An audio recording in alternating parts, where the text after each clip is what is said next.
Hi all. അപ്പോൾ നമുക്ക് start ചെയ്യാം. പ്രീവിയസ് ഇയറിലെ മാനേജ്മെൻറ്റ് അക്കൗണ്ടിങ് പേപ്പർ ഡീറ്റെയിൽ ആയിട്ടൊന്ന് ഡിസ്കസ് ചെയ്യാം, ഓരോ ക്വസ്റ്റിനും ആൻസറും. ഓക്കെ, കോസ്റ്റ് അക്കൗണ്ടിങ് ഫസ്റ്റ് ഗ്രൂപ്പിലെ കോസ്റ്റ് അക്കൗണ്ടിങ് പോലെ തന്നെ സെക്കൻഡ് ഗ്രൂപ്പിലെ മാനേജ്മെൻറ്റ് അക്കൗണ്ടിങ്ങും സെയിം പാറ്റേൺ ആണ്. നിങ്ങൾക്ക് അറിയാം, ഓൾറെഡി നിങ്ങൾ നോക്കിയതാണ്. എക്സാമിൻ്റെ ലാസ്റ്റ് സമയത്ത് ഒന്ന് ഓടിച്ചിട്ട് പോവാം. ശ്രദ്ധിക്കേണ്ട കാര്യം, മാനേജ്മെൻറ്റ് അക്കൗണ്ടിങ് പേപ്പർ അറ്റൻഡ് ചെയ്യുമ്പോൾ നിങ്ങൾ കോസ്റ്റിംഗ് പഠിക്കുന്ന അതേ സംഭവം തന്നെ മാനേജ്മെൻറ്റ് അക്കൗണ്ടിങ് പഠിക്കുന്നത്. ബട്ട് ഇതിൽ അപ്ലിക്കേഷൻ ലെവൽ ക്വസ്റ്റ്യൻസ് വരും. ടെക്സ്റ്റ് ബുക്കിലെ സെയിം ക്വസ്റ്റ്യൻസ് വരണമെന്ന് യാതൊരു നിർബന്ധമില്ല. അപ്പോൾ നിങ്ങൾ ഡീറ്റെയിൽ ആയിട്ട് കോൺസെപ്റ്റ് ബേസ് പഠിച്ചിട്ട് എക്സാമുകളിൽ അപ്ലൈ ചെയ്യണം. ഓക്കെ, അതാണ് മാനേജ്മെൻറ്റ് അക്കൗണ്ടിങ് പേപ്പർ. ചില സ്റ്റുഡൻസിന് മാർക്ക് അത്രയും സ്കോർ ചെയ്യാൻ ബുദ്ധിമുട്ട്. കോസ്റ്റ് അക്കൗണ്ടിങ്ങിൽ അങ്ങനെയല്ല. കോസ്റ്റ് അക്കൗണ്ടിങ് നമ്മൾ പഠിക്കുന്ന കാര്യം അല്ലെങ്കിൽ നമ്മൾ ക്ലാസ് ചെയ്ത ടൈപ്പ് സെയിം ക്വസ്റ്റ്യൻ കാണാൻ പറ്റും. മാനേജ്മെൻറ്റ് അക്കൗണ്ടിങ് അങ്ങനെയല്ല. മാനേജ്മെൻറ്റ് അക്കൗണ്ടിങ് ക്വസ്റ്റ്യൻ കുറച്ച് ലെങ്തി ആയിരിക്കും. ബട്ട് വലിയ ടഫ്നെസ് വരുന്നില്ല, അത്ര ടഫ് വരില്ല. ക്വസ്റ്റ്യൻസ് കുറച്ച് ലെങ്തി ആയിരിക്കും. അപ്പം നമ്മളവിടെ അപ്ലൈ ചെയ്തിട്ട് കണ്ടുപിടിക്കണം. അപ്ലിക്കേഷൻ ലെവൽ ക്വസ്റ്റ്യൻ വരും. ഓക്കെ, ഇതിൽ പ്രാക്ടിക്കൽ കേസിന് ഞാൻ പറഞ്ഞു, പ്രാക്ടിക്കൽ ക്വസ്റ്റിൻ്റെ കേസ് MCQ ക്വസ്റ്റനൊക്കെ വളരെ സിമ്പിളാണ്. ചെറിയ ടോപ്പിക്കാണ്, ഈസി ആയിട്ട് കവർ ചെയ്യാൻ പോവാം. നേരെ ഫസ്റ്റ് ക്വസ്റ്റ്യൻ. ഇതിൽ which one of the following statement is false? തെറ്റായ സ്റ്റേറ്റ്മെൻറ്റ് ഏത്? ഞാനിവിടെ മാർക്ക് ചെയ്തിട്ടുണ്ട്. ഇത് 1 by 1 ആയിട്ട് എല്ലാം ഡിസ്കസ് ചെയ്യാനുള്ള ടൈമില്ല. നിങ്ങൾക്കറിയാം, management accounting is mostly historical in its approach and it's projects the past. അല്ല, മാനേജ്മെൻറ്റ് അക്കൗണ്ടിങ് എന്ന് പറയുന്നത് നമുക്കറിയാം. മാനേജ്മെൻറ്റ് അക്കൗണ്ടിങ് എന്ന് പറയുന്നത് ഇൻറ്റേർണൽ അക്കൗണ്ടിങ് അല്ലെങ്കിൽ കമ്പനിയുടെ ടോപ്പ് മാനേജ്മെൻറ്റിന് ഡിസിഷൻ മേക്കിങ്ങിന് വേണ്ടിയിട്ടുള്ള അക്കൗണ്ട്സ് ആണ്. നമ്മുടെ ഫിനാൻഷ്യൽ അക്കൗണ്ടിങ് ഔട്ട്സൈഡേഴ്സ് യൂസ് ചെയ്യും. ബട്ട് മാനേജ്മെൻറ്റ് അക്കൗണ്ടിങ് അത് കമ്പനി ഒരു പ്രൊഡക്റ്റ് പ്രൊഡ്യൂസ് ചെയ്യുമ്പോൾ അത് എത്രമാത്രം സെല്ലിംഗ് പ്രൈസ് അല്ലെങ്കിൽ എത്രമാത്രം കോസ്റ്റ് വരുന്നുണ്ടെന്ന് അറിഞ്ഞിട്ട് അതിൻ്റെ ബേസിൽ കമ്പനി എന്ത് ചെയ്യും? ഡിസിഷൻ മേക്കിംഗ് ആണ്. എന്തിനു വേണ്ടിയിട്ടാണ്? ഫ്യൂച്ചറിന് വേണ്ടിയിട്ടാണ്. അപ്പോൾ നമ്മൾ ഒരു കൊട്ടേഷൻ കിട്ടുമ്പം ആ വർക്ക് ഏറ്റെടുക്കണോ വേണ്ടയോ, അല്ലെങ്കിൽ ഒരു പ്രൊഡക്റ്റ് മേക്ക് ചെയ്യണോ, ഒരു കോമ്പോണൻറ്റ് മേക്ക് ചെയ്യണോ, ബൈ ചെയ്യണോ, ഏതാണ് ബെസ്റ്റ്? അപ്പോൾ നമ്മളിങ്ങനെ ഫ്യൂച്ചറിലേക്ക് ചെയ്യാൻ പോകുന്ന കാര്യത്തിൻ്റെ ഒരു ആപ്ലിക്കേഷനാണെന്ത്? Management accounting. ആ മാനേജ്മെൻറ്റിന് വേണ്ടിയിട്ടാണ് നമ്മളത് അക്കൗണ്ട് ചെയ്യുന്നത്. ഒരു പ്രൊഡക്റ്റ് പ്രൊഡ്യൂസ് ചെയ്യുമ്പം എത്രമാത്രം കോസ്റ്റ് ഉണ്ടെന്ന് വേണ്ടി നമ്മൾ റെക്കോർഡ് ചെയ്യുന്നത് കമ്പനിയുടെ മാനേജ്മെൻറ്റിന് വേണ്ടിയിട്ടാണ്. അവർക്ക് വേണ്ടിയിട്ടാണ് നമ്മൾ അക്കൗണ്ട് ചെയ്യുന്നത്, അല്ല ഔട്ട്സൈഡേഴ്സിന് വേണ്ടിയിട്ടല്ല. അപ്പോൾ നമ്മൾ ഈ റെക്കോർഡ് ചെയ്യുന്ന കോസ്റ്റ് റിപ്പോർട്ട് നേരെ നമ്മൾ അവർക്ക് സബ്മിറ്റ് ചെയ്യും. മാനേജ്മെൻറ്റ് യൂസ് ചെയ്യും. അതിൻ്റെ ബേസിൽ അവരെന്ത് ചെയ്യും? ഫ്യൂച്ചറിൽ നടക്കാൻ പോകുന്ന കാര്യങ്ങളൊക്കെ ഡിസൈഡ് ചെയ്യും. അപ്പോൾ ശരിക്കും പറഞ്ഞു കഴിഞ്ഞാൽ മാനേജ്മെൻറ്റ് അക്കൗണ്ടിങ് എന്ന് പറയുന്നത് ഒരു ടൂളാണ്. ആർക്ക് വേണ്ടിയിട്ടുള്ള? മാനേജ്മെൻറ്റിന്. എന്തിനു വേണ്ടിയിട്ടാണ്? ഫോർ ഡിസിഷൻ മേക്കിംഗ് ആണ്. അപ്പം ഇതിൽ പറഞ്ഞിരിക്കുന്ന കാര്യം, ഇതൊരു ഹിസ്റ്റോറിക്കൽ അപ്രോച്ചാണ്, പഴയൊരു അപ്രോച്ചാണ്. അല്ല, ഇത് മോഡേൺ ടെക്നിക്സ് ആണ്, ഇത് പഴയ അപ്രോച്ചല്ല. എന്നിട്ട് നമ്മൾ പാസ്റ്റ് എന്ത് സംഭവിച്ചു അതാണ് നമ്മൾ പ്രൊജക്റ്റ് ചെയ്യുന്നത്. അല്ല, നമ്മൾ മാനേജ്മെൻറ്റ് അക്കൗണ്ടിങ് ടൂൾ ഉപയോഗിച്ചിട്ട് ഫ്യൂച്ചറിൽ എന്ത് ചെയ്യണം, ഏതൊക്കെ കോസ്റ്റാണ് റെലവൻറ്റ്, ആ ബേസിൽ അപ്ലിക്കേഷൻ കൊടുക്കുകയാണ്. സോ മാനേജ്മെൻറ്റ് അക്കൗണ്ടിങ് എന്ന് പറഞ്ഞാൽ ശരിക്കും ഡിസിഷൻ മേക്കിംഗ് ആണ്. എന്തിനാണ് നമ്മൾ ഡിസൈഡ് ചെയ്യുന്നത്? ഓൾറെഡി പണ്ട് കഴിഞ്ഞ കാര്യങ്ങൾക്ക് വേണ്ടിയിട്ടല്ല, ഇനി വരാൻ പോകുന്ന കാര്യങ്ങളാണ്. സോ ഇത് റോങ് ആണ്, ആൻസർ റോങ് ആണ്. ഓക്കെ, അപ്പോൾ നിങ്ങളിത് പഠിക്കുമ്പോൾ മാനേജ്മെൻറ്റ് അക്കൗണ്ടിങ്ങും ഫൈനാൻഷ്യൽ അക്കൗണ്ടിങ്ങും നമ്മളെ ഡിഫറൻസും കാര്യങ്ങളൊക്കെ ഒന്ന് ഓടിച്ചിട്ട് നോക്കിയാൽ നല്ലതായിരിക്കും. ഓക്കെ, ഇനി ടൈം ഇല്ലെങ്കിൽ അത് ജസ്റ്റ് സ്കിപ്പ് ചെയ്യുക, ടൈം ഇല്ലെങ്കിൽ ഒഴിവാക്കുക. തിയറി കൂടുതൽ പഠിക്കുന്നതിന് പകരം കോൺസെപ്റ്റ് ബേസിലുള്ള ഒരുപാട് MCQ ക്വസ്റ്റ്യൻസ് ചെയ്ത് പഠിക്കുക. അതേപോലെ പ്രാക്ടിക്കൽ ക്വസ്റ്റ്യൻസിൻ്റെ എല്ലാ കോൺസെപ്റ്റും നല്ല രീതിയിൽ പഠിക്കുക. ഓക്കെ, ഇനി according to DuPont methodology, the parameters that drive return on equity, equity share ഹോൾഡേഴ്സിന് റിട്ടേൺ കിട്ടണമെങ്കിൽ എന്ത് സംഭവിക്കണം? ഇക്വിറ്റി ഷെയർ ഹോൾഡേഴ്സിന് റിട്ടേൺ കിട്ടണമെങ്കിൽ 3 കാര്യങ്ങൾ പറയുന്നുണ്ട്.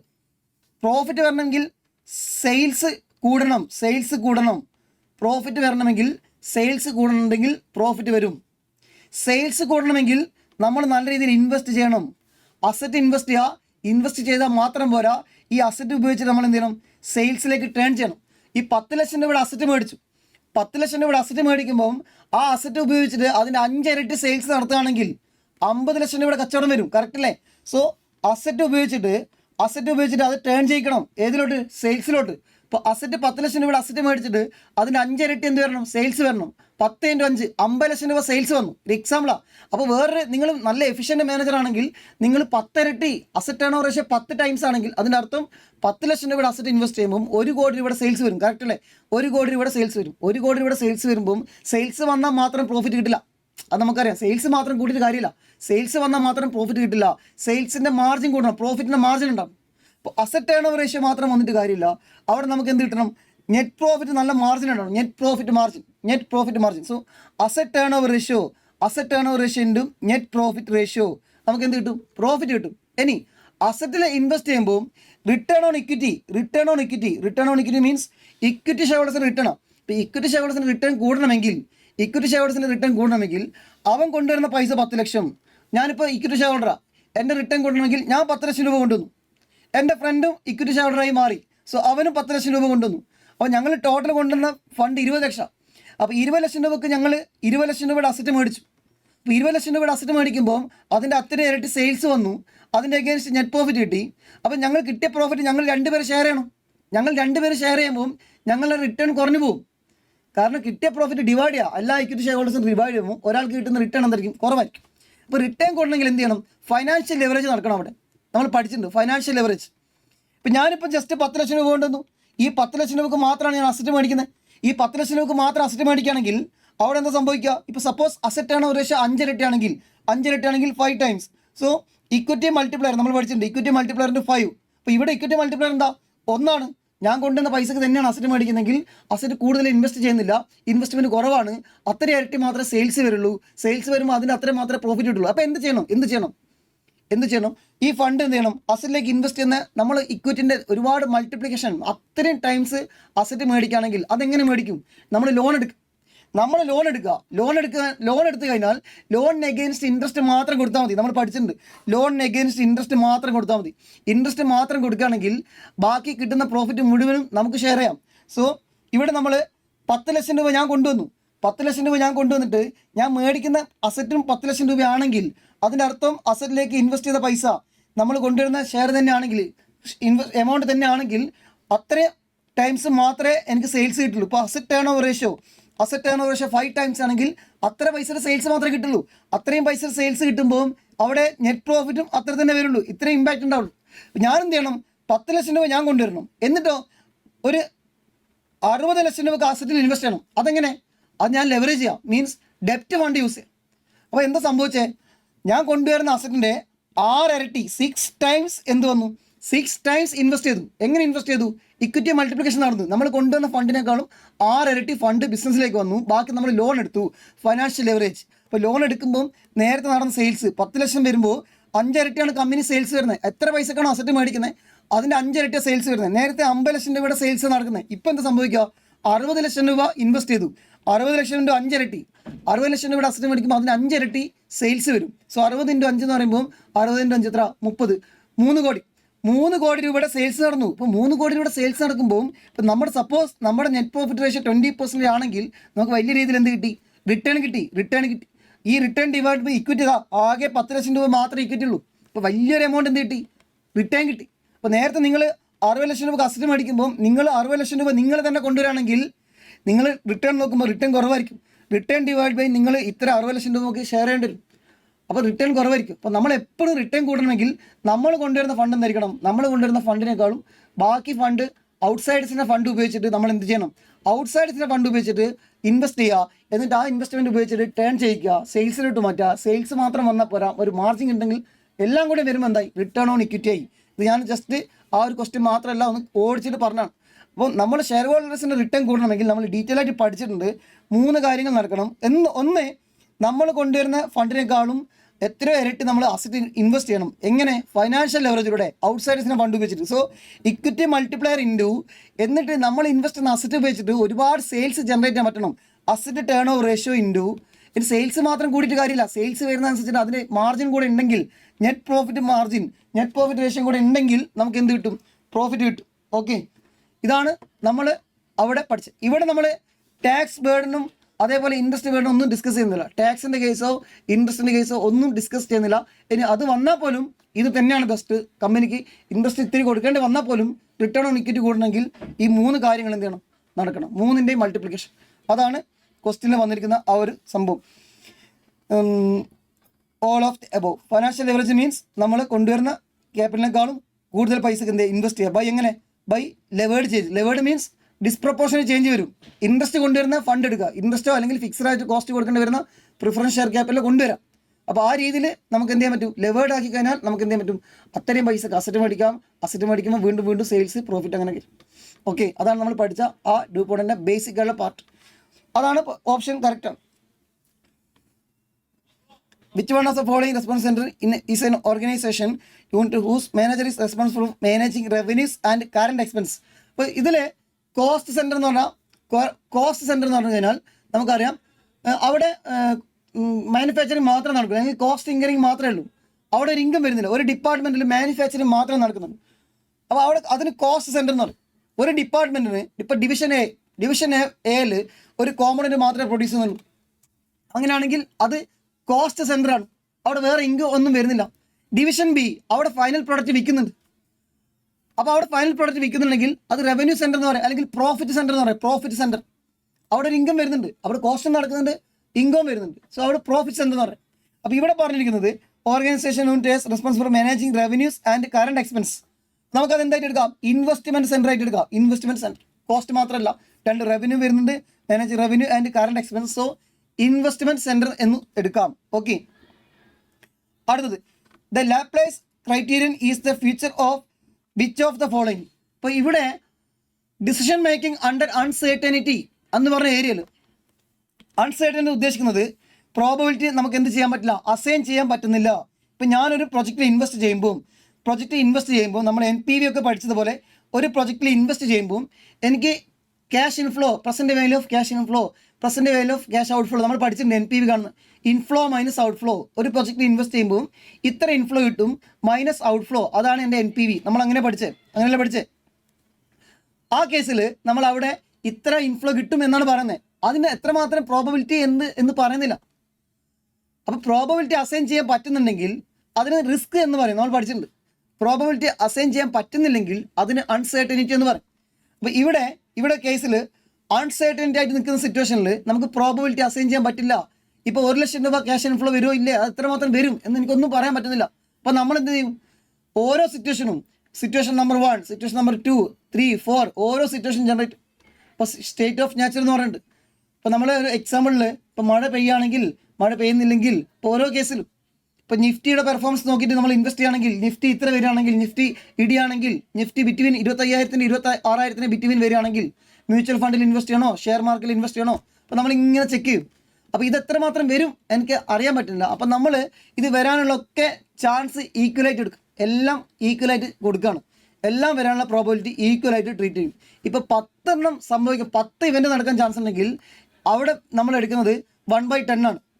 10%.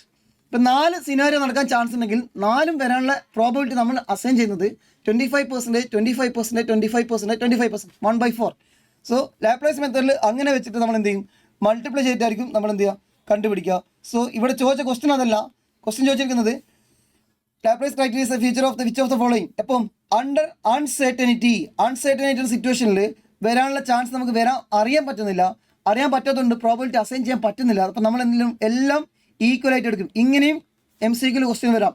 ഈക്വലി ലൈക്ക്ഹുഡ് മാറി എല്ലാം ഈക്വലായിട്ട് എടുക്കുകയാണെങ്കിൽ, എല്ലാം വരാനുള്ള ചാൻസ് ഈക്വലായിട്ട് എടുക്കുകയാണെങ്കിൽ അതെന്ത് പറയും, ലാപ്ലേസ് മെത്തേഡ് എന്ന് പറയും. സോ ഇവിടെ അങ്ങനെ ഒരു സിറ്റുവേഷൻ വരുന്നത് എപ്പോഴാണ്, അണ്ടർ അൺസേർട്ടനിറ്റിയിലാണ് നമ്മൾ എടുക്കുന്നത്. Okay,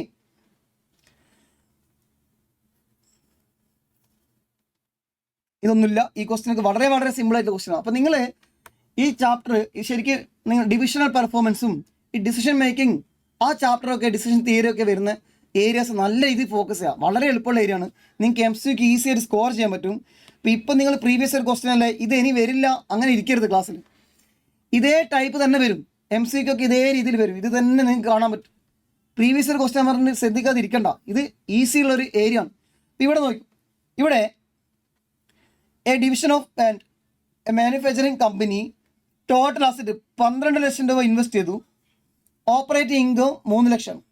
what is the divisions residual income? ഇപ്പോൾ റെസിജ്വൽ ഇൻകം എന്ന് പറഞ്ഞു കഴിഞ്ഞാൽ നമ്മൾ നേരത്തെ കിട്ടിക്കൊണ്ടിരിക്കുന്ന ഒരു ഇൻകം ഉണ്ടായിരുന്നു. ഇപ്പോൾ ഞാനൊരു എക്സാമ്പിൾ പറയാം. ഇപ്പോൾ 10 ലക്ഷം രൂപയാണ് എൻ്റെ ക്യാപിറ്റൽ. 10 ലക്ഷം രൂപയാണ് എൻ്റെ കയ്യിലുള്ള ക്യാപിറ്റൽ. ഓക്കെ, ഈ 10 ലക്ഷം രൂപ ഞാൻ എൻ്റെ SBI ബാങ്കിൽ ഇൻവെസ്റ്റ് ചെയ്തു. SBI ബാങ്കിൽ ഇൻവെസ്റ്റ് ചെയ്തപ്പോൾ എനിക്ക് ഇവിടുന്ന് കിട്ടുന്നത് ഒരു 1 lakh റുപ്പീസ് കിട്ടുന്നുണ്ട്. 1 lakh റുപ്പീസ് കിട്ടിക്കൊണ്ടിരിക്കുക. അതിനർത്ഥം എനിക്ക് 10% ഇവിടുന്ന് കിട്ടുന്നുണ്ട്. ഞാൻ എന്ത് ചെയ്തു, ഈ 10 ലക്ഷം രൂപ നേരെ പുതിയൊരു ബിസിനസ്സിലേക്ക് ഇൻവെസ്റ്റ് ചെയ്തു. ന്യൂ ബിസിനസ്സിലേക്ക് ഇൻവെസ്റ്റ് ചെയ്തപ്പോൾ എനിക്ക് ആ ബിസിനസ്സിൽ നിന്നും ഒരു വർഷം കഴിഞ്ഞപ്പോൾ 1.5 ലക്ഷം രൂപ കിട്ടി, അല്ലെങ്കിൽ 1 ലക്ഷം രൂപ കിട്ടി. അപ്പോൾ ഞാൻ നോക്കുന്ന സമയത്ത് ഈ ബിസിനസ്സിൽ 10 ലക്ഷം രൂപ ഇൻവെസ്റ്റ് ചെയ്ത ഭാഗമായിട്ട് ഓപ്പറേറ്റിംഗ് പ്രോഫിറ്റ് 1 ലക്ഷം രൂപ കിട്ടി. അപ്പോൾ ഞാൻ നോക്കുകയാണ്, ആഹാ അടിപൊളി, എൻ്റെ ഇൻകം 1 ലക്ഷം രൂപയാണ്, കറക്റ്റാണ്, 1 ലക്ഷം രൂപയാണ് ഇൻകം. ബട്ട് വലിയ മെച്ചമൊന്നും വന്നിട്ടില്ല. നേരത്തെയും എനിക്ക് ഈ 1 ലക്ഷം രൂപ ഇൻകം കിട്ടുന്നുണ്ട്. എങ്ങനെ? ബാങ്കിലൂടെ അല്ലെങ്കിൽ വേറെ എവിടെയെങ്കിലും ഇൻവെസ്റ്റ് ചെയ്തിട്ട് അവിടെ നിന്ന് 1 ലക്ഷം രൂപ ഇൻകം കിട്ടുന്നുണ്ട്. പിന്നെ റെസിജ്വൽ ഇൻകം എന്ന് പറഞ്ഞ മീനിങ് നമ്മൾ നേരത്തെ കിട്ടിക്കൊണ്ടിരിക്കുന്ന ഇൻകത്തേക്കാൾ എന്തെങ്കിലും അധികം കിട്ടണം. അതൊക്കെ കഴിച്ചിട്ട് ഓപ്പർച്യൂണിറ്റി കോസ്റ്റും കഴിച്ചിട്ട് എന്തെങ്കിലും ബാക്കി ബാലൻസ്. അപ്പോൾ എന്തെങ്കിലും ബാലൻസ് വരുന്നുണ്ടെങ്കിൽ അതിനാണ് റെസിജ്വൽ ഇൻകം എന്ന് പറയുന്നത്. ഇപ്പോൾ റെസിജ്വൽ വാല്യൂ ഓഫ് അസറ്റ് നമ്മൾ പഠിക്കുന്നുണ്ട്. അപ്പോൾ അതേപോലെ നമ്മൾ ഇതുവരെ ചെയ്ത അല്ലെങ്കിൽ നമുക്ക് ഇതുവരെ കിട്ടിക്കൊണ്ടിരിക്കുന്ന ഒരു ഓൾട്ടർനേറ്റീവ് ഒഴിവാക്കിയിട്ടാണ് നമ്മളിത് ചെയ്യുന്നതെങ്കിൽ, ഇപ്പോൾ നമ്മളെ ഫണ്ടിൽ ഇൻവെസ്റ്റ് ചെയ്യുമ്പം ഫണ്ടിന് എപ്പോഴും ഒരു ഓപ്പർച്യൂണിറ്റി കോസ്റ്റ് ഉണ്ട്. കാരണം ആ ഫണ്ട് ബാങ്കിൽ ഇൻവെസ്റ്റ് ചെയ്താൽ അല്ലെങ്കിൽ വേറെ എവിടെ ഇൻവെസ്റ്റ് ചെയ്താലും റിട്ടേൺ കിട്ടും. അപ്പോൾ അതിനേക്കാൾ എന്തെങ്കിലും കൂടുതൽ കിട്ടുന്നുണ്ടെങ്കിൽ അതിന് പറയുന്ന പേരാണത് റെസിജ്വൽ ഇൻകം. അതായത് നിങ്ങൾക്ക് കിട്ടിയ ഓപ്പറേറ്റിംഗ് ഇൻകം അതിൽ നിന്ന് നിങ്ങൾ എന്ത് ചെയ്യണം, ഓൾറെഡി നേരത്തെ കിട്ടിക്കൊണ്ടിരുന്ന അല്ലെങ്കിൽ നിങ്ങൾ ഓപ്പർച്യൂണിറ്റി കോസ്റ്റ് ഉണ്ട്, ഓൾറെഡി ഓപ്പർച്യൂണിറ്റി കോസ്റ്റ് മൈനസ് ചെയ്തിട്ട് എന്തെങ്കിലും ബാക്കി ഉണ്ടെങ്കിൽ അതിന് പറയുന്ന പേരാണത് റെസിജ്വൽ ഇൻകം. അതേപോലെ 12 ലക്ഷം രൂപ അവൻ ഇൻവെസ്റ്റ് ചെയ്തു, അവൻ ഓൾറെഡി 15% ഓപ്പർച്യൂണിറ്റി കോസ്റ്റ് ഉണ്ട്. അതായത് അവൻ ഡിമാൻഡ് ചെയ്യുന്നുണ്ട്. കാരണം അവൻ അങ്ങനെ ഒരു ഓപ്പർച്യൂണിറ്റി വേറെ പുറത്തുണ്ട്. വേറെ എവിടെയെങ്കിലും ഇൻവെസ്റ്റ് ചെയ്യുകയാണെങ്കിൽ 15% റിട്ടേൺ കിട്ടിയാൽ. അപ്പോൾ നമ്മൾ നോക്കിയേ, 12 ലക്ഷം ഇൻറ്റു 0.15 1,80,000 രൂപ ഓൾറെഡി അവൻ ഡിമാൻഡ് ചെയ്യുന്നുണ്ട്. കാരണം അവൻ ഡിമാൻഡ് ചെയ്യാനുള്ള കാര്യം അവന് അത്രയും കോസ്റ്റ് വരുന്നുണ്ട്. കാരണം ഓപ്പർച്യൂണിറ്റി കോസ്റ്റ് വരുന്നുണ്ട്. ഓക്കെ, അല്ലെങ്കിൽ കമ്പനി ഈ ഇൻവെസ്റ്റ് ചെയ്യാൻ വേണ്ടി ഉപയോഗിച്ച 12 ലക്ഷം രൂപ കമ്പനി എന്ത് ചെയ്യണം, കമ്പനിക്ക് ഈ ഫണ്ട് തന്ന ആൾക്കാർക്ക് റിട്ടേൺ ആയിട്ട് കൊടുക്കണം. സോ കമ്പനീൻ്റെ ആംഗിളിൽ നോക്കുമ്പം അത് കോസ്റ്റാണ്. ക്യാപിറ്റൽ തന്ന ആൾക്കാർക്ക് അവർക്ക് എഗെയിൻസ്റ്റ് കോസ്റ്റ് കൊടുക്കണം. സോ ആ കോസ്റ്റും കഴിച്ചിട്ട് എന്തെങ്കിലും മിച്ചുണ്ടെങ്കിൽ അതിന് പറയുന്ന പേരാണത് റെസിജ്വൽ ഇൻകം. അപ്പോൾ ഞാൻ കമ്പനിയിലേക്ക് ഒരു ഇൻവെസ്റ്റർ 12 ലക്ഷം രൂപ കൊടുത്തു. അപ്പോൾ ഇൻവെസ്റ്റർക്ക് ഈ ക്യാപിറ്റൽ തന്ന ഭാഗമായിട്ട് അവർക്കൊരു കോസ്റ്റ് വരുന്നുണ്ട്. ഇപ്പോൾ ഇക്വിറ്റി ഷെയർഹോൾഡേഴ്സിന് കോസ്റ്റ് വരുന്നത് ഡിവിഡൻ്റാണ്. നമ്മൾ പഠിക്കുന്നുണ്ട് cost of debt, cost of equity, cost of preference share പഠിക്കുന്നുണ്ട്. ഇപ്പോൾ ബിസിനസ്സിൻ്റെ പോയിന്റ് ഓഫ് നോക്കുകയാണെങ്കിൽ ബിസിനസ്സിലേക്ക് ഇൻവെസ്റ്റ് ചെയ്ത 12 ലക്ഷമാണ്. ഈ 12 ലക്ഷത്തിന് ഒരു കോസ്റ്റ് വരുന്നത് എത്ര? 1,80,000. ബിസിനസ്സിന് കിട്ടിയ ഇൻകം എത്ര? 3 ലക്ഷം രൂപ. സോ ഓപ്പറേറ്റിംഗ് ഇൻകം 3 ലക്ഷം. കമ്പനിക്ക് വരുന്ന കോസ്റ്റ് ഓഫ് ക്യാപിറ്റൽ 1.80. കമ്പനിക്ക് മിനിമം വേണ്ട റിട്ടേൺ ആണ്. അതിനേക്കാൾ കൂടുതൽ എത്ര കിട്ടിയിട്ടുണ്ട്? 1,20,000 കിട്ടിയിട്ടുണ്ട്. സോ അതും കഴിച്ചിട്ട് ബാക്കി വന്നേ. സോ ബാക്കി വരുന്നതിന് പേരാണ് എന്ത്? Residual income. അപ്പോൾ അത് എത്ര? 1,20,000. 1,20,000. അപ്പോൾ ഇത് ഇങ്ങനെ വേണം വരാം. നിങ്ങൾക്ക് റെസിജ്വൽ ഇൻകത്തിൻ്റെ മുകളിൽ എന്തുണ്ടാവും? ഓപ്പർച്യൂണിറ്റി കോസ്റ്റ് ഉണ്ടാവും. ഓപ്പർച്യൂണിറ്റി കോസ്റ്റ് അല്ലെങ്കിൽ കോസ്റ്റ് ഓഫ് ക്യാപിറ്റൽ, നിങ്ങൾ മിനിമം റേറ്റ് ഓഫ് റിട്ടേൺ അതും കൂടെ ആഡ് ചെയ്യുമ്പോൾ നിങ്ങൾക്ക് എന്ത് കിട്ടുക? ഓപ്പറേറ്റിംഗ് ഇൻകം കിട്ടുക. ഓപ്പറേറ്റിംഗ് ഇൻകത്തിൻ്റെ മുകളിൽ ഉണ്ടാവും ഓപ്പറേറ്റിംഗ് ഫിക്സഡ് കോസ്റ്റ് ഉണ്ടാവും.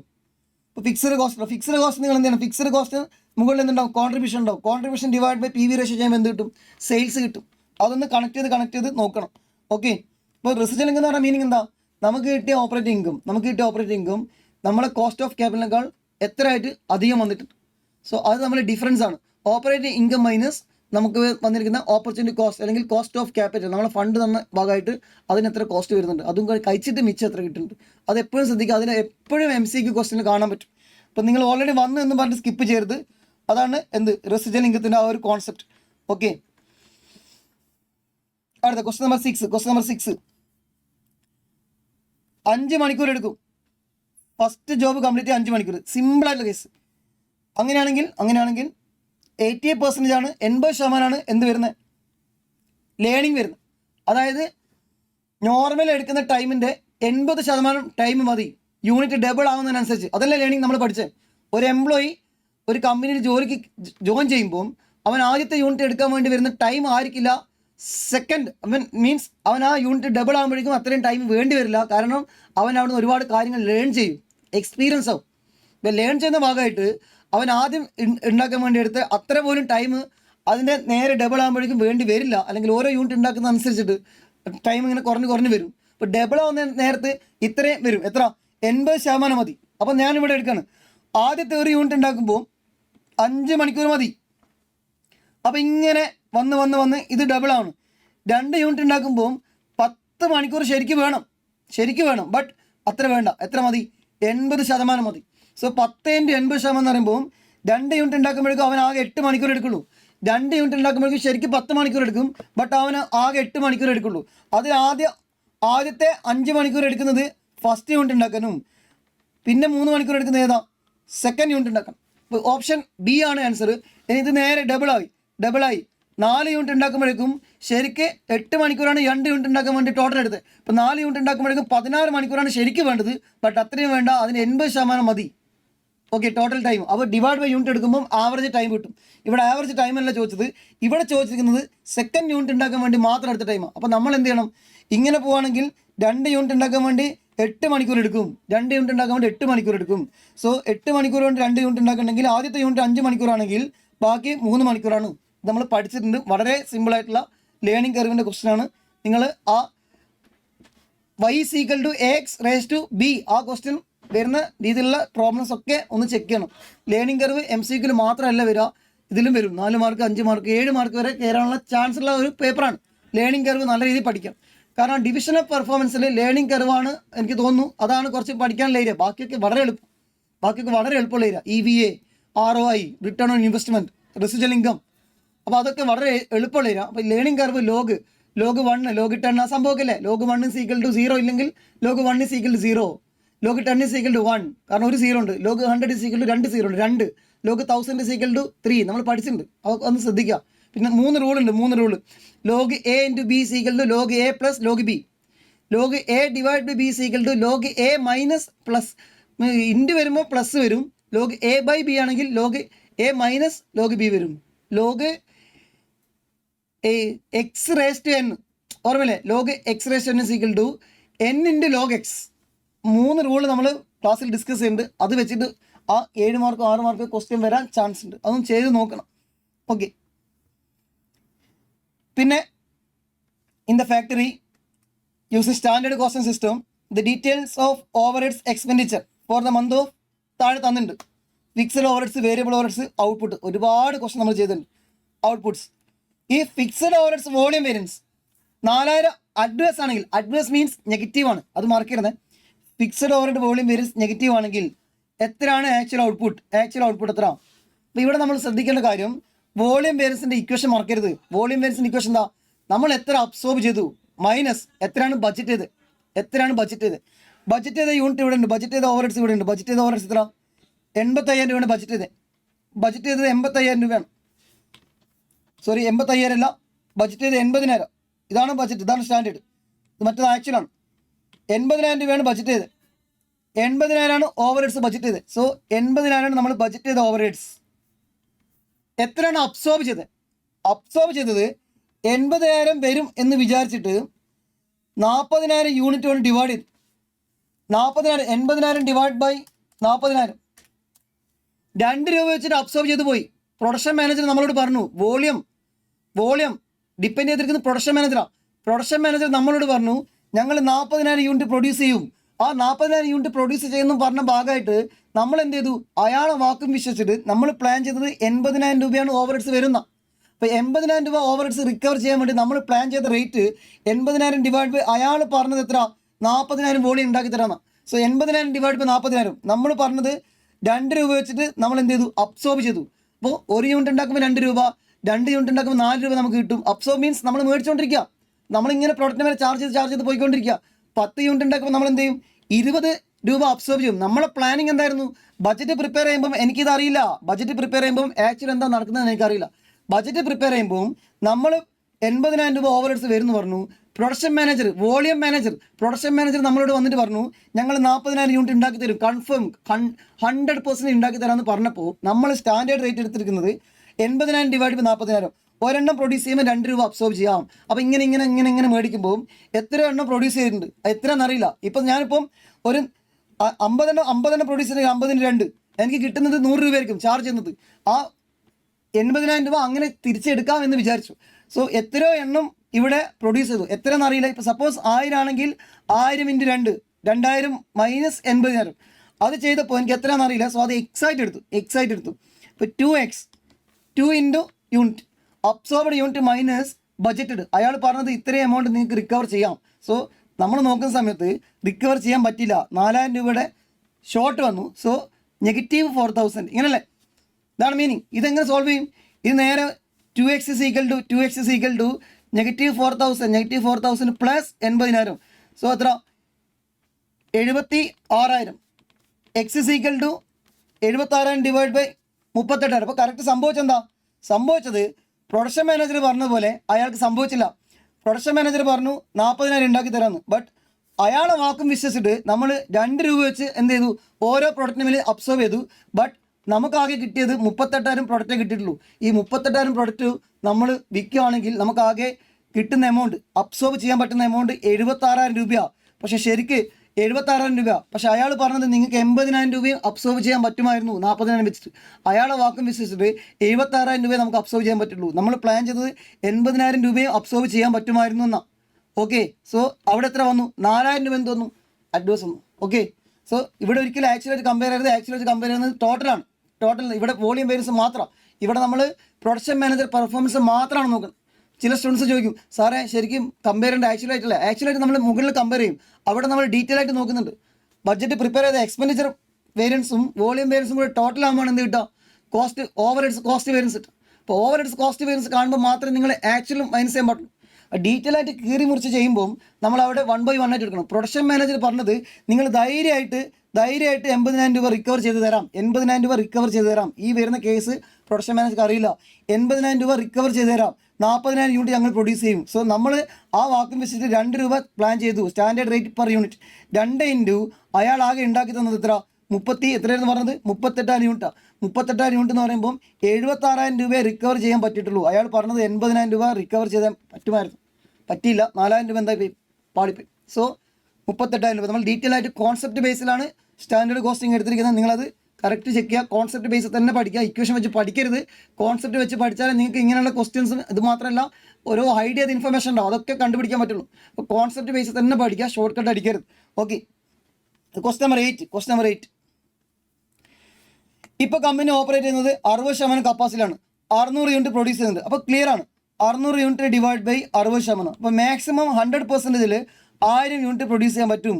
1000 യൂണിറ്റ് പ്രൊഡ്യൂസ് ചെയ്യാൻ പറ്റും. അതല്ലല്ലോ ക്വസ്റ്റ്യൻ. ക്വസ്റ്റ്യൻ എന്താ? ദ കോസ്റ്റ് സ്ട്രക്ചർ 60%-ൽ മെറ്റീരിയൽ 50 രൂപ, ലേബർ 25 രൂപ, ഡയറക്റ്റ് എക്സ്പെൻസ് 5 രൂപ, ഫാക്ടറി ഓവർഹെഡ്സ് 20,000 രൂപ. 60% വേരിയബിൾ ആണ്. ഫാക്ടറി ഓവർഹെഡ്സ് 20,000 രൂപ, 60% വേരിയബിൾ ആണ്. സോ വേരിയബിൾ അവിടെ കിട്ടുക. അതിൽ ഫിക്സഡ് ഉണ്ട്. ഫിക്സഡ് എത്ര? 20,000-ൻ്റെ ബാക്കി 40% എന്ന് പറയുമ്പോൾ എത്ര? 8,000. 20,000-ന് 8,000 രൂപ ഫിക്സഡും ബാക്കി 12,000 രൂപ വേരിയബിളാണ്. ഓക്കെ, അഡ്മിനിസ്ട്രേഷൻ എക്സ്പെൻസ് 15,000 രൂപ ഫിക്സഡിൽ 60% ഫിക്സഡ് ആണ്. What will be the total cost per unit for production at 80% capacity? അതായത് ഫ്ലെക്സിബിൾ ബഡ്ജറ്റിൻ്റെ ആപ്ലിക്കേഷനാണ് ഇവിടെ ചോദിച്ചിരുന്നത്. ഫ്ലെക്സിബിൾ ബഡ്ജറ്റിൻ്റെ ആപ്ലിക്കേഷൻ ചോദിച്ചു. അപ്പോൾ നിങ്ങൾ 80% കപ്പാസിറ്റിയിൽ കോസ്റ്റ് കണ്ടുപിടിക്കണം. 80% കപ്പാസിറ്റി എന്ന് പറയുമ്പോൾ എത്ര യൂണിറ്റാണ്? 800 യൂണിറ്റാണ്. 800 യൂണിറ്റിൽ നിങ്ങൾ എന്ത് കണ്ടുപിടിക്കണം? കോസ്റ്റ് കണ്ടുപിടിക്കണം. ഓക്കെ, കോസ്റ്റ് പെർ യൂണിറ്റ് ചോദിച്ചു. Cost per what will the total cost per unit? അപ്പോൾ അത് കണ്ടുപിടിക്കണം, ടോട്ടൽ കോസ്റ്റ് പെർ യൂണിറ്റ്. അപ്പോൾ ടോട്ടൽ കോസ്റ്റ് കാണുമ്പോൾ മെറ്റീരിയൽ 50 രൂപ, ലേബർ 25 രൂപ, ഡയറക്റ്റ് എക്സ്പെൻസ് 5 രൂപ, 50 + 25 75 80. വേരിയബിൾ ഓവർഹെഡ്സ് 80 രൂപ വന്നു. ഇതുവരെ വേരിയബിൾ കോസ്റ്റ് 80 രൂപ വന്നു. പ്രൈമായിട്ട് വേരിയബിൾ കോസ്റ്റ് 80 രൂപ വന്നു. പ്ലസ് ഫാക്ടറിയിൽ 20,000 വന്നത് 60%. 20,000-ൻ്റെ 60%, 20,000 ഇൻറ്റു 60%, 12,000 ഡിവൈഡ് ബൈ 600 എണ്ണം, 20 രൂപ. 20 രൂപ അങ്ങനെ വന്നു.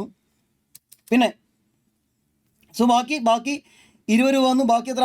8,000 ഫിക്സഡ് ആണ്. 8,000 ഫിക്സഡ്, അത് മാറില്ല. ഫിക്സഡ് കോസ്റ്റ് എപ്പോഴും സെയിം ആയിരിക്കും. പിന്നെ വന്നിരിക്കുന്നത് അഡ്മിനിസ്ട്രേഷൻ 15,000 ഇൻറ്റു 40% എന്താ? വേരിയബിൾ ആണ്. So 6,000 divide by 600. So variable അങ്ങനെ കിട്ടും എത്ര? 10 രൂപ. സോ ടോട്ടൽ വേരിയബിൾ കോസ്റ്റ് 80 10 80 20 100 110 കിട്ടി. വേരിയബിൾ കോസ്റ്റ് 110 കിട്ടി. ഫിക്സഡ് കോസ്റ്റ് ടോട്ടൽ കോസ്റ്റ് ആയിരിക്കും എപ്പോഴും same. Fixed cost total cost എടുക്കുക. ഇപ്പോൾ 20,000-ൽ 40% എത്ര? 40% 8,000. 15,000-ൻ്റെ 60% മാറിപ്പോരുത്. 15,000 ഇൻറ്റു 60% എത്ര? 9,000. 9 8 17,000. 17,000 ഡിവൈഡ് ബൈ 800 യൂണിറ്റ് 21.25. സോ 110 131.25 131.25 ഇവിടെ കിട്ടുന്ന ആൻസർ. ക്വസ്റ്റ്യൻ ഞാൻ സത്യം പറഞ്ഞാൽ ഇപ്പം ഞാൻ നോക്കിക്കൊണ്ടിരിക്കുക. അപ്പോൾ ടൈം എടുക്കും. നിങ്ങൾ ഓൾറെഡി ക്വസ്റ്റ്യൻ കണ്ട ആൾക്കാരാണ്. ഞാനിപ്പോഴാണ് ക്വസ്റ്റ്യൻ നോക്കിയത്. അപ്പം ചെയ്യുന്ന കേസിൽ എന്തെങ്കിലും മിസ്റ്റേക്ക് ഉണ്ടെങ്കിൽ നിങ്ങൾ കറക്റ്റ് ചെയ്യുക. കോൺസെപ്റ്റ് മാത്രം ശ്രദ്ധിച്ചാൽ മതി. ഇവിടെ മനസ്സിലാക്കേണ്ട കാര്യം ഫിക്സഡ് കോസ്റ്റ് പെർ യൂണിറ്റ് ഒരിക്കലും പറയില്ല. ഇനി അങ്ങനെ പറയുന്നുണ്ടെങ്കിൽ തീർച്ചയായിട്ടും അത് എക്സിസ്റ്റിംഗ് കപ്പാസിറ്റിയിലോ അവരെ ബഡ്ജറ്റഡ് കപ്പാസിറ്റിയിലോ അവരെന്ത് ചെയ്യും? അബ്സോർബ് ചെയ്ത റേറ്റ് ആയിരിക്കും. അപ്പോൾ നിങ്ങൾ കണ്ടുപിടിക്കേണ്ട കാര്യം ഈ ക്വസ്റ്റ്യനില്ല. ഇത് ഓക്കെ, ഇത് നമുക്ക് ചെയ്യാൻ പറ്റും. ഇവിടെ ഡയറക്റ്റ് ആയിട്ട് ഫിക്സഡ് കോസ്റ്റ് ഇത്ര % എന്ന് പറയുന്നുണ്ട്. ഇൻ കേസ് ക്വസ്റ്റ്യൻ പേപ്പറിൽ എവിടെയെങ്കിലും ഇങ്ങനെ പറയണം, വേരിയബിൾ കോസ്റ്റ് പെർ യൂണിറ്റ് 5 രൂപ, ഫിക്സഡ് കോസ്റ്റ് പെർ യൂണിറ്റ് 4 രൂപ. മനസ്സിലാക്കേണ്ട കാര്യം, നമ്മളെ പഠിച്ചാണ് എല്ലായ്പ്പോഴും 4 രൂപ ആയിരിക്കില്ല. അപ്പോൾ ഇവിടെ ഇപ്പോൾ 5000 യൂണിറ്റിൻ്റെ സ്റ്റോറിയാണ് പറഞ്ഞത്. 5000 യൂണിറ്റിന് വേരിയബിൾ കോസ്റ്റ് പെർ യൂണിറ്റ് എപ്പോഴും സെയിം ആയിരിക്കും. എന്തെങ്കിലും ചേഞ്ച് വരുന്നെങ്കിൽ അവർ പറയും 10% മാറി 5% കൂടി എന്നൊക്കെ അവർ പറയും. അപ്പോൾ വേരിയബിൾ കോസ്റ്റ് പെർ യൂണിറ്റ് ഡൗട്ടില്ല. But fixed cost per unit ഒരിക്കലും നിങ്ങൾ അത് വെച്ചിട്ട് എല്ലാ സ്ഥലത്തും എടുക്കരുത്. അത് ടോട്ടൽ അവർ പ്ലാൻ ചെയ്ത ഫിക്സഡ് കോസ്റ്റ് ഉണ്ട്. ഫിക്സഡ് കോസ്റ്റിന് അവർ എസ്റ്റിമേറ്റ് ചെയ്ത യൂണിറ്റ് ഉണ്ട്, നോർമൽ പ്രൊഡക്ഷൻ യൂണിറ്റ്. അപ്പോൾ അതുകൊണ്ട് ഡിവൈഡ് ചെയ്താണ്. ഇപ്പോൾ 5000 ആണ് പ്രൊഡക്ഷൻ യൂണിറ്റ് എങ്കിൽ 5000 യൂണിറ്റ് കൊണ്ട് ഡിവൈഡ് ചെയ്തവർക്ക് എന്ത് കിട്ടിയിട്ടുണ്ടാവുക? ഈ 4 രൂപ കിട്ടിയിട്ടുണ്ടാവുക. അപ്പോൾ നമ്മൾ ഇവിടുന്ന് ഫിക്സഡ് കോസ്റ്റ് കണ്ടുപിടിക്കണം. അപ്പോൾ ഫിക്സഡ് കോസ്റ്റ് എത്ര? 20,000 രൂപ. അപ്പോൾ ഞാൻ എക്സാമ്പിൾ പറഞ്ഞു, ഒരു മാസത്തെ റെൻറ്റ് 20,000, ഒരു മാസത്തെ റെൻറ്റ് 20,000. അപ്പോൾ ഞാൻ നോക്കുമ്പോൾ ഈ മാസം എന്തായാലും ഒരു 5000 എണ്ണം പ്രൊഡ്യൂസ് ചെയ്യും. അപ്പോൾ ഏകദേശം എത്ര വരും? 4 രൂപ പെർ യൂണിറ്റ് വരും. ഇങ്ങനെയാണ് അവർ പെർ യൂണിറ്റോട് കൺവേർട്ട് ചെയ്യുന്നത്. എന്ന് വെച്ച് ഈ 5000-ന് പകരം 10,000 ഉണ്ടാക്കിയാലും 5000-ന് പകരം 2000 എണ്ണം പ്രൊഡ്യൂസ് ചെയ്താലും റെൻറ്റ് എത്ര തന്നെ ആയിരിക്കും? 20,000 ആയിരിക്കും. ചില സ്റ്റുഡൻസ് എന്ത് ചെയ്യും? 10,000 അല്ലേ, 10,000 ഇൻറ്റു ക്വസ്റ്റ്യനിൽ 4 അല്ലേ, 10,000 ഇൻറ്റു 4 40,000 ഫിക്സ്ഡ് കോസ്റ്റ്. അങ്ങനെ എടുക്കരുത്. അബ്സോർപ്ഷൻ റേറ്റ് ആണ് അവർ തന്നിരിക്കുന്നത്, സ്റ്റാൻഡേർഡ് റേറ്റ് ആണ്, അത് പ്രീ ഡിറ്റർമൈൻഡ് റേറ്റ് ആണ്. ഓക്കെ, അപ്പോൾ നിങ്ങൾ ഫിക്സഡ് കോസ്റ്റ് പെർ യൂണിറ്റ് എപ്പോഴെങ്കിലും ക്വസ്റ്റൻ തന്നിട്ടുണ്ടെങ്കിൽ ആ ക്വസ്റ്റിനിൽ സ്റ്റാർട്ടിങ് തന്നെ എവിടെയെങ്കിലും യൂണിറ്റ് തന്നിട്ടുണ്ടാവും, കമ്പനിയുടെ ബജറ്റഡ് യൂണിറ്റോ നോർമൽ യൂണിറ്റോ തന്നിട്ടുണ്ടാവും. നേരെ എന്ത് ചെയ്യണം? അത് വെച്ച് മൾട്ടിപ്ലൈ ചെയ്ത് ഫിക്സഡ് കോസ്റ്റ് വൺസ് കിട്ടിക്കഴിഞ്ഞാൽ അത് എപ്പോഴും സെയിം ആയിരിക്കും. അല്ലെങ്കിൽ ക്വസ്റ്റിനിൽ പറയണം അടുത്ത തവണ 10% കൂടുന്നുണ്ട്, റെൻറ്റ് 10% കൂടുന്നുണ്ടെങ്കിൽ നമുക്ക് 22,000 ആക്കാം. അല്ലാത്ത പക്ഷം ഫിക്സഡ് കോസ്റ്റ് എപ്പോഴും സെയിം ആയിട്ട് എടുക്കാൻ മറക്കരുത്. ഓക്കെ, അതാണ് അതിൻ്റെ ആപ്ലിക്കേഷൻ. അടുത്തത് ക്വസ്റ്റ്യൻ നമ്പർ 9, 9ാമത്തെ ക്വസ്റ്റ്യൻ.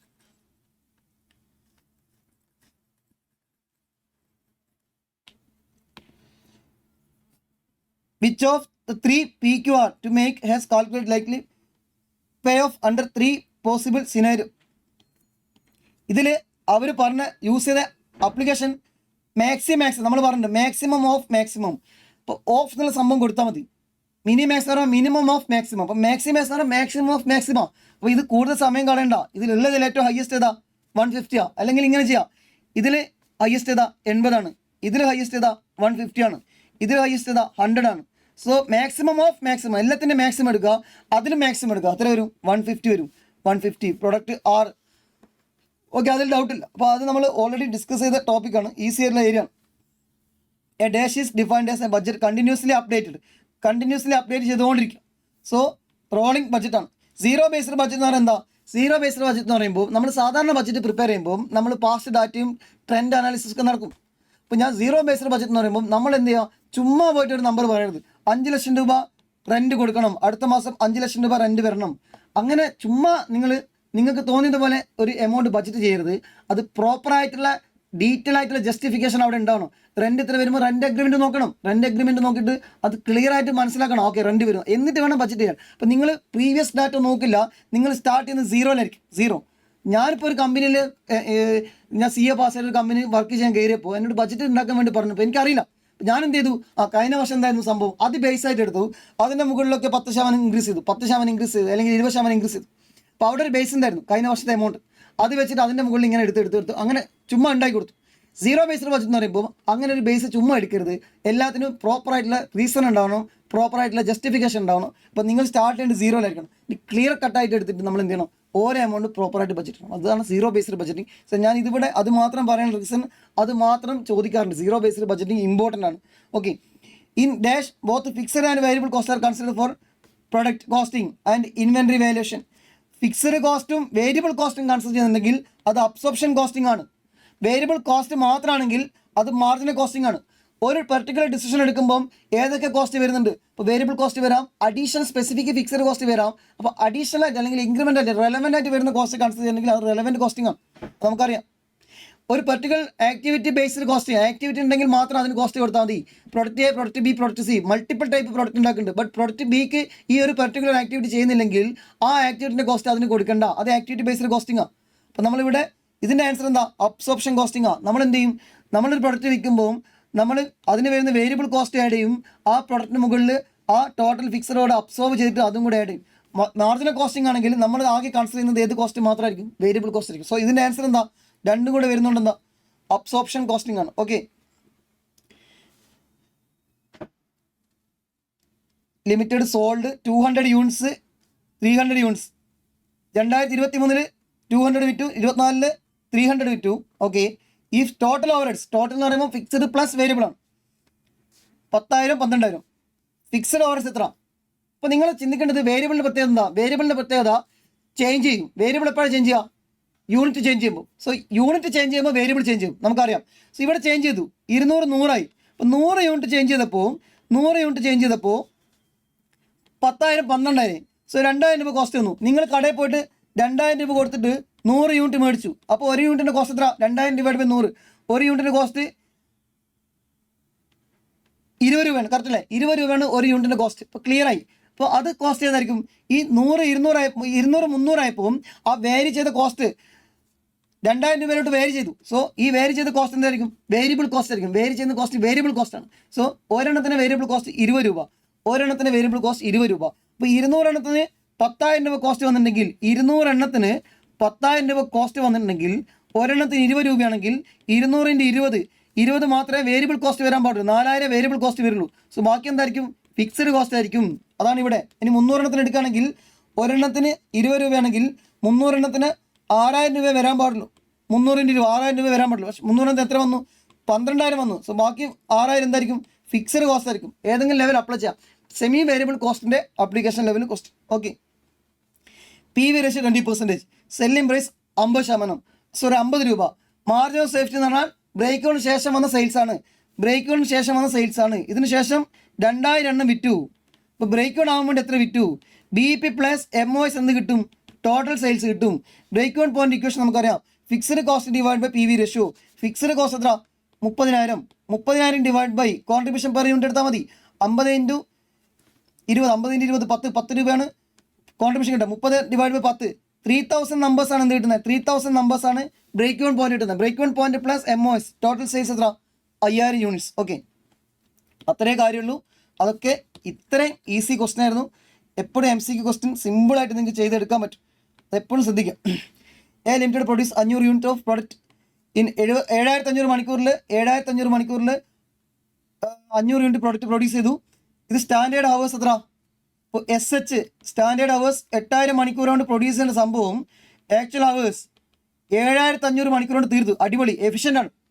Efficiency variance ഫേവറബിളാണ്. സ്റ്റാൻഡേർഡ് പ്രകാരം 8,000 മണിക്കൂറാണ്, ബട്ട് 7,500 മണിക്കൂർ എടുത്തുള്ളൂ. 500 മണിക്കൂർ നമുക്ക് ഫേവറബിളായി.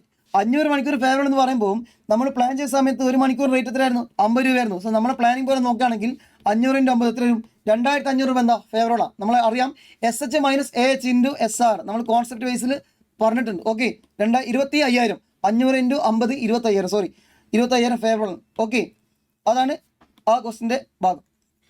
അടുത്തത് expected return of 2 mutual exclusive project. ഇപ്പോൾ കമ്പനിയുടെ ഈ പേഴ്സൻറ്റേജ് അങ്ങ് ഒഴിവാക്കുക, പേഴ്സൻറ്റേജ് ഇഗ്നോർ ചെയ്യും. ഇപ്പോൾ 15 രൂപയാണ് 2 പ്രൊജക്റ്റിൻ്റെ എക്സ്പെക്ടഡ് റിട്ടേൺ. പ്രൊജക്റ്റ് A 15 രൂപ റിട്ടേൺ കിട്ടും. നമ്മൾ ഓൾറെഡി ഡീറ്റെയിൽ ആയിട്ട് പറഞ്ഞ കേസാണ്. 15 രൂപ റിട്ടേൺ കിട്ടും. Aയിൽ നിന്ന് 15 രൂപ കിട്ടും, Bയിൽ നിന്ന് 15 രൂപ കിട്ടും.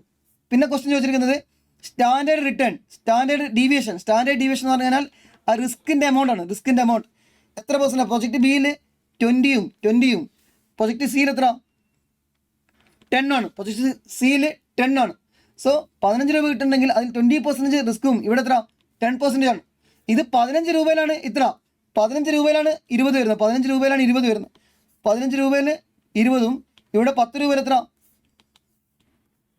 15 രൂപയാണെങ്കിൽ അതിന് 20% എന്ന് പറയുമ്പോൾ സ്റ്റാൻഡേർഡ് ഡീവിയേഷൻ ഞാൻ ജസ്റ്റ് എടുക്കണം. ഈ പെർസെൻറ്റേജ് ഒഴിവാക്കിയതാണ്, വേറൊന്നുമല്ല. നിങ്ങൾക്ക് ഇത് അങ്ങനെ ചെയ്യണമെങ്കിൽ അങ്ങനെ ചെയ്യാം. 20 ഇവിടെ എത്ര വരും? 10 വരും.